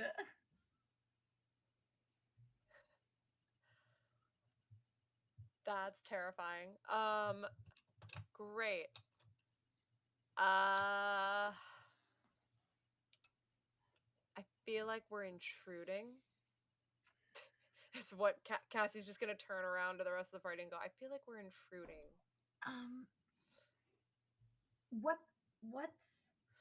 What's it being held up by? Can you see? There's just puppets. It's just puppets all the way down. You can see that the various little handles on the ceiling have been taped up there with like gaffer's tape and like duct tape and all sorts of things. Fascinating. But so somebody taped all the puppets up there, except this one is just hanging down, like low enough to be sitting in a chair. But it's. I mean, that's why the there is another option. Maybe this one taped all of the other ones up there and is essentially the last puppet remaining in a puppet themed poison jar. You know, that's possible. I'm gonna try talking to the puppet and see if that does anything. Okay, what do you say to the puppet? Ivy, give me the Ouija board. I'm gonna put the Ouija board down in front of the puppet and put my hands on the, what's the thing called? The placard, I think.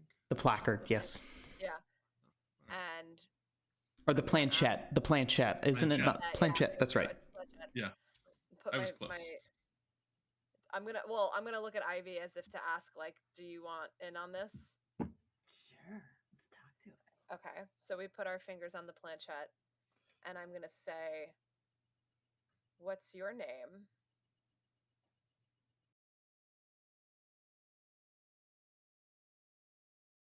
Almost as if you could swear each of you were trying to play a prank on one another with this.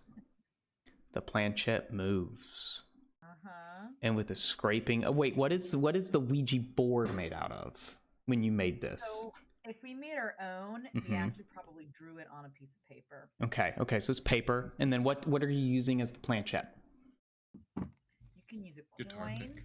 You could use a bottle cap. Maybe it was like a coaster from the bar. Yo, I like that. Okay. So you kind of cut out a little window in a coaster from the bar, right? So you hear the soft scraping of the cork underbelly of the coaster on the paper as it moves around. And it goes first to the letter B. Then it moves softly to the letter R. Then to the letter E. Then to the letter N. D. And then to the letter A. And it stops.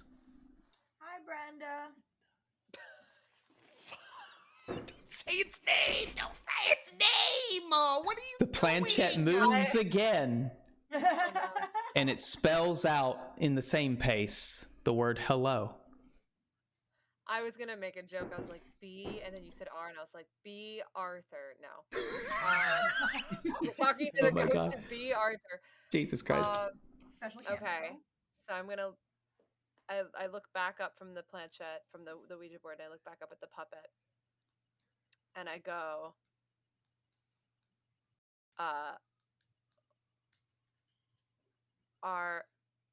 is it okay that we're here?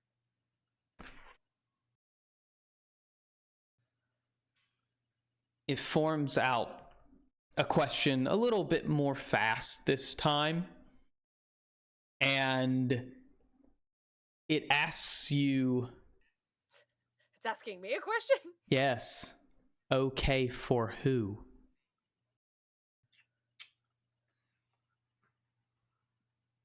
I'm going to ask in response, did we kill Snufflepuff?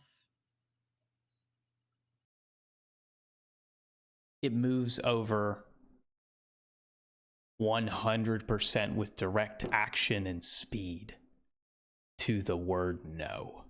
Okay. That Are you scared of Snufflepuff? Same speed. Yes. Okay. Oh no, we have to help her. Brenda's a good ghost. Did Snufflepuff do this to you all?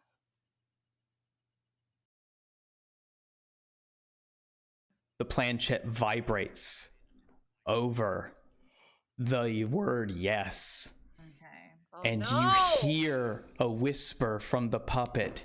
Yes, yes, yes, yes. And then above you, you hear the whispers of all the puppets as they say in unison, yes, yes, yes, yes, yes. Oh, hold on. I've got to actually, hold on. There we go.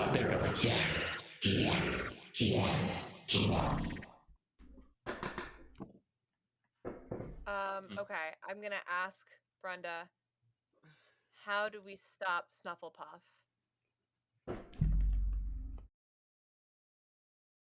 Is I got an easier question. Is Snufflepuff still in this building?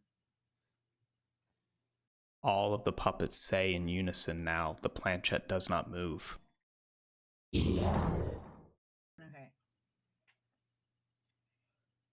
Is Snufflepuff down the dark hallway? No. Is Snufflepuff here? in this room? No. Okay, woof. Phew. What's the other room? Fuck. The prop cage, right? Or Electrical. yeah. As soon as you say the electrical / equipment cage, all of the strings and the puppets clatter and rattle against one another in from the ceiling. Thank you. We got it. Thank you. Is Wait, no. Snufflepuff Hold on. stuck there? Hold on. I have more questions. No, I know. I was like, oh, we understand. We get where it is. Thank you, puppets. Thank you. Heard. Is Snufflepuff bound to this place?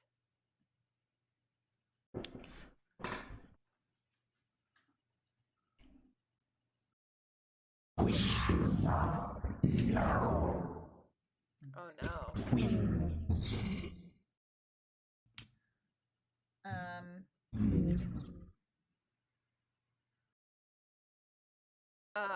Okay. Do you know how to stop Snufflepuff?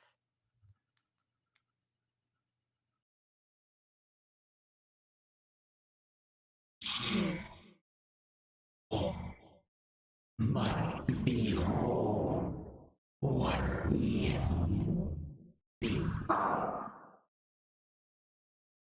Wait, we have to behold what he's become in order to kill him? His soul must behold what he has become. I'm glad I brought this head with me. Wait, I have another question. Who is Chuck Bingsley?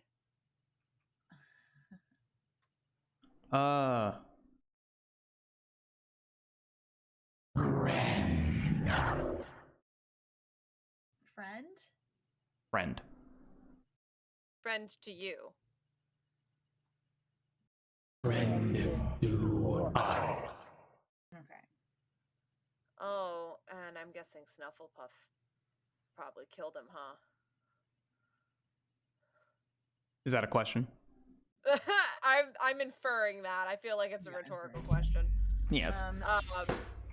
I love the fact that we have the head. Yeah. I love We're that. halfway there. Yeah, he has to. His soul has to. Yeah, so we just. I don't know. Hold up a mirror to the puppet head or something. Yeah. Well. Zen, you good? I was just no. Brayden was gonna make a joke, but it's okay.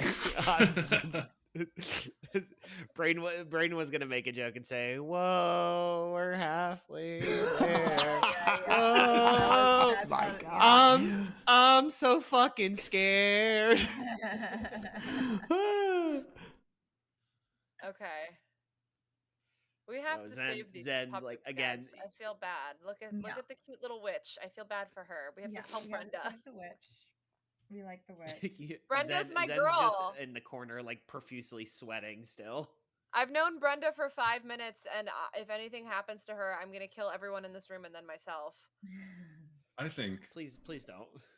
I think once we have defeated Snufflepuff, if Brenda is amenable to it, we might need a mascot to travel with us. Hell yeah! Mhm. Hey, what the fuck? What do you think? We have Rocky. What the hell? Rocky is not our mascot. Rocky is a full-fledged member of this party. Thank you very much. Yes, Zen. And That's at least offensive. listen. Rocky understands that he is a full-fledged member of the team. However, the mascot can also be a full-fledged member of the team. The mascot has marketing duties, not combat duties. Yeah, I want our mascot to be a witch. Well, y'all Also that. Hey, y'all haven't even seen Rocky's final form yet. We still got a lot to show. Is it a witch?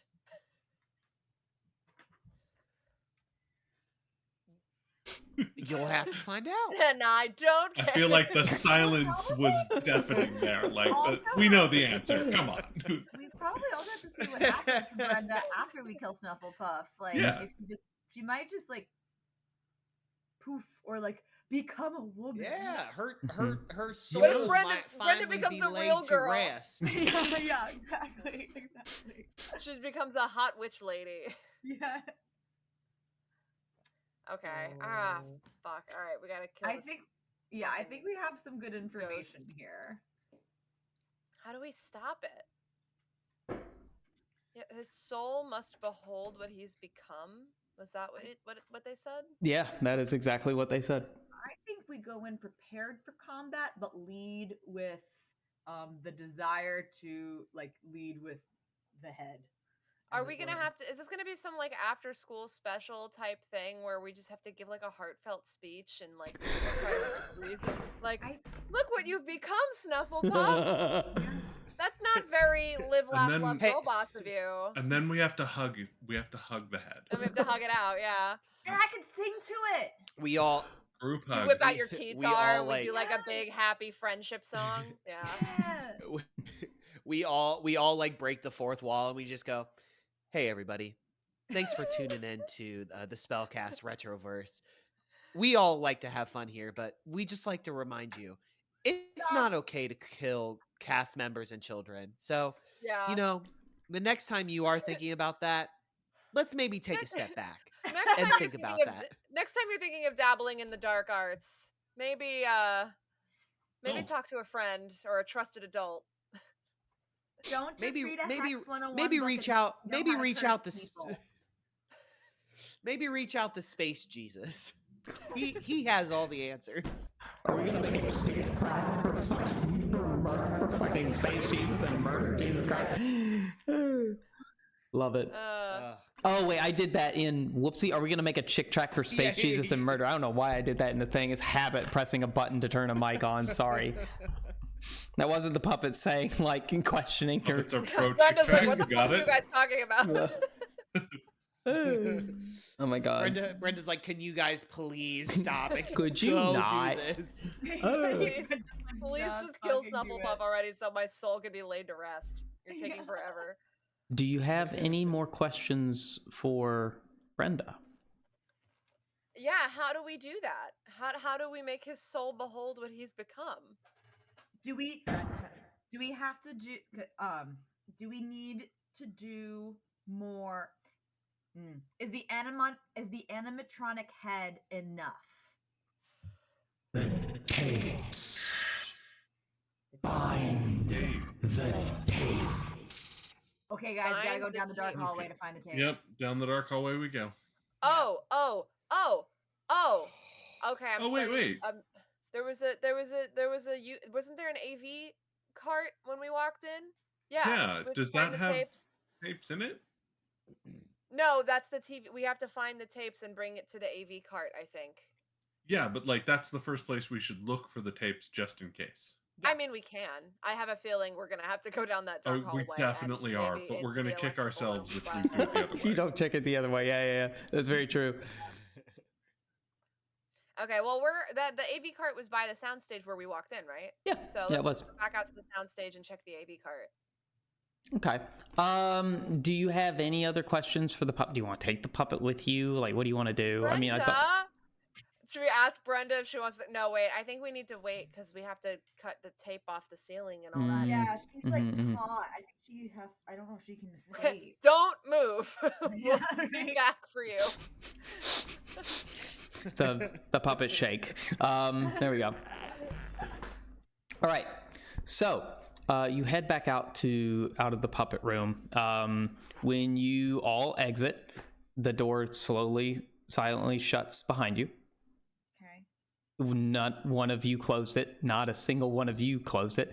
But you go to the AV cart. It's right back next to the front door. You check the gate on the AV. There is a tape inside of it. The power strip is unplugged. You try flipping the power strip back on and off. It doesn't work. Okay. I mean, I might be able to short circuit it with lightning to get turn on. Yeah, anybody have like artificer's tools? I mean, we could try just plugging in the power strip. Is there an outlet nearby? Yes, there is. All the lights, all the lights exploded though, right? So can we assume that the? I mean, yeah, we can try it, but I would assume. Why assume when we can science? Personally, I would assume. Yeah, Does Doyle plug in the power strip? Yes, Doyle plugs in the power strip. Doyle plugs in the power strip. The light on the power strip comes on, and the VCR and the TV, like the little standby lights, come on. Great. So you said there's a tape already in there. There is a tape already in there. Yes. Okay. Hopefully it's rewound. Let's try playing it and see what happens. Okay. So you played the tape. It's a standard like 21-minute episode because they add for commercial breaks, right? This is just archive stock footage of the thing.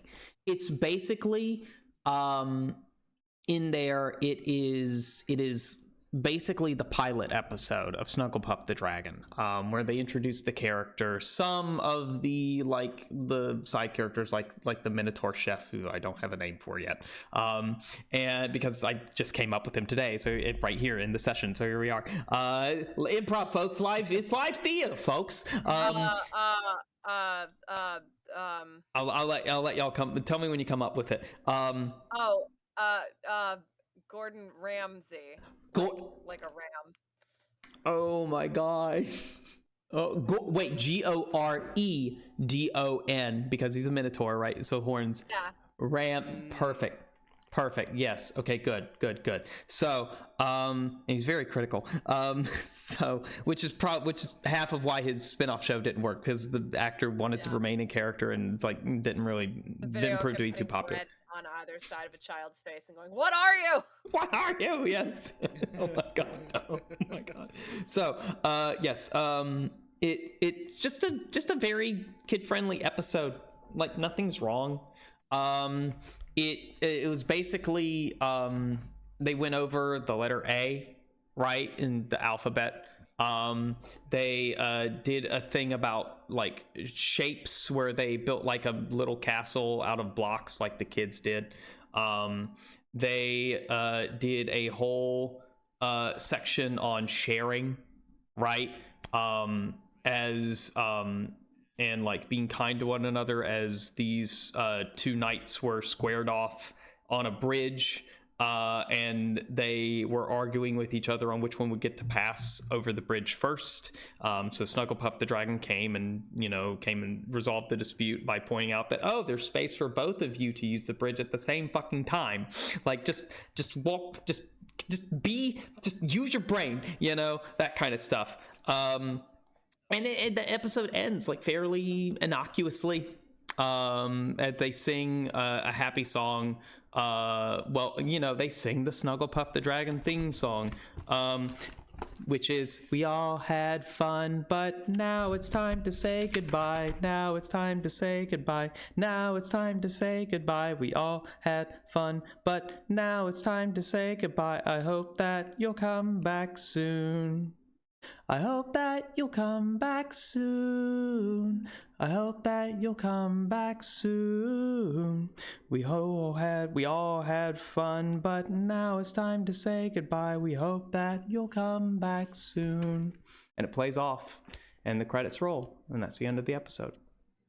Okay, so that's the pilot episode. So he needs to see what he's become. So I think we need something that is from like toward the end of the run of the show. Probably the final episode where he killed people instead of actually performing. Okay, so just we my need to go assumption. find those tapes. Yeah. Should we Do check we- electrical Do first? we want to?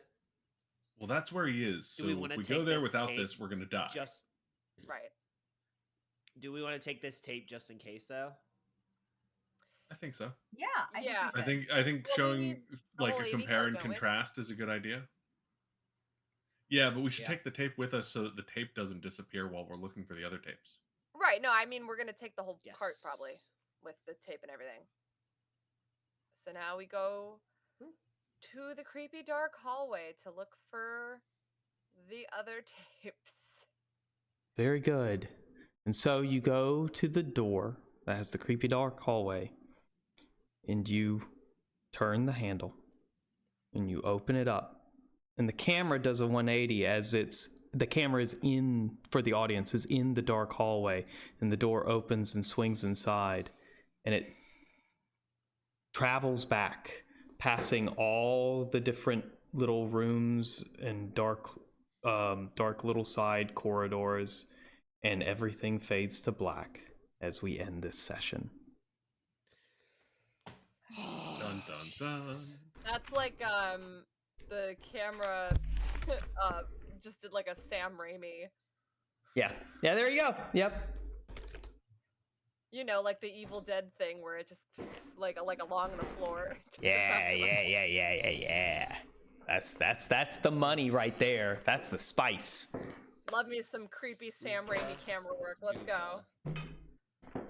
So, I hope everyone had a wonderful time this session. Had some combat, had some more creepy stuff. Even though it's post-Halloween, it can still be in the Halloween season. Spooky season don't have to end unless we want it to end. And so, spooky season year round, but unfortunately we can't run the stream live longer than we can. We have to let you guys get some sleep. If you can sleep after such scares and frights. But I will let you all go. Remember, every Monday at 7 p.m. Does anyone have, I know I asked Tara to shout out some of their socials, but does anyone have any socials or things they would like to promote, things that they're working on? Please use this time. I pretty much only use Instagram. I mean, I have other socials. I'm just not on them super often, but I will go ahead and drop my Instagram here in the chat. It's Sam and then 2 underscores and then strikes. That's my Instagram. If anybody wants to give me a follow, I pretty much post all my stuff on there. Charlotte, Braden, Patrick, any socials or things you would like people to my follow? Instagram at CV Rains. In terms of working on stuff, I just finished a show in New York City. That was a devised movement theater piece using Edgar Allan Poe's poetry. I choreographed and performed dance solo in it, which was really cool. Nice, that's really awesome. Yeah, it was really great. But I'm taking a break to just sort of like refocus and just sort of like absorb and shift priority stuff before I resume auditioning and everything. Fantastic. Very good, very good. And well, yeah, you can I was just gonna say you can check me out at Instagram at Braden Glenn and TikTok at East Poppy. Sometimes I post things, sometimes I don't. So I am Badger the Cynic pretty much everywhere on the internet. Right now, most of my accounts are a little bit locked down. I'm going to be changing that soon. And I do occasionally stream on Twitch, playing games, things like that. So yeah, Awesome. I'm planning on being more active and unlocking all of my socials within the next week or so. Sounds good. Amazing. Well, and for you, our lovely audience, thank you for watching. Tell your friends. Tell all the people who you want to also be scared witless by some crazy puppetry, because more of that's going to be coming up. We ain't out of this TV station yet, baby. Oh, we're going into golden hour. All right. I'll see y'all later. Thank you so much for tuning in, and we'll see you on the grid. Bye.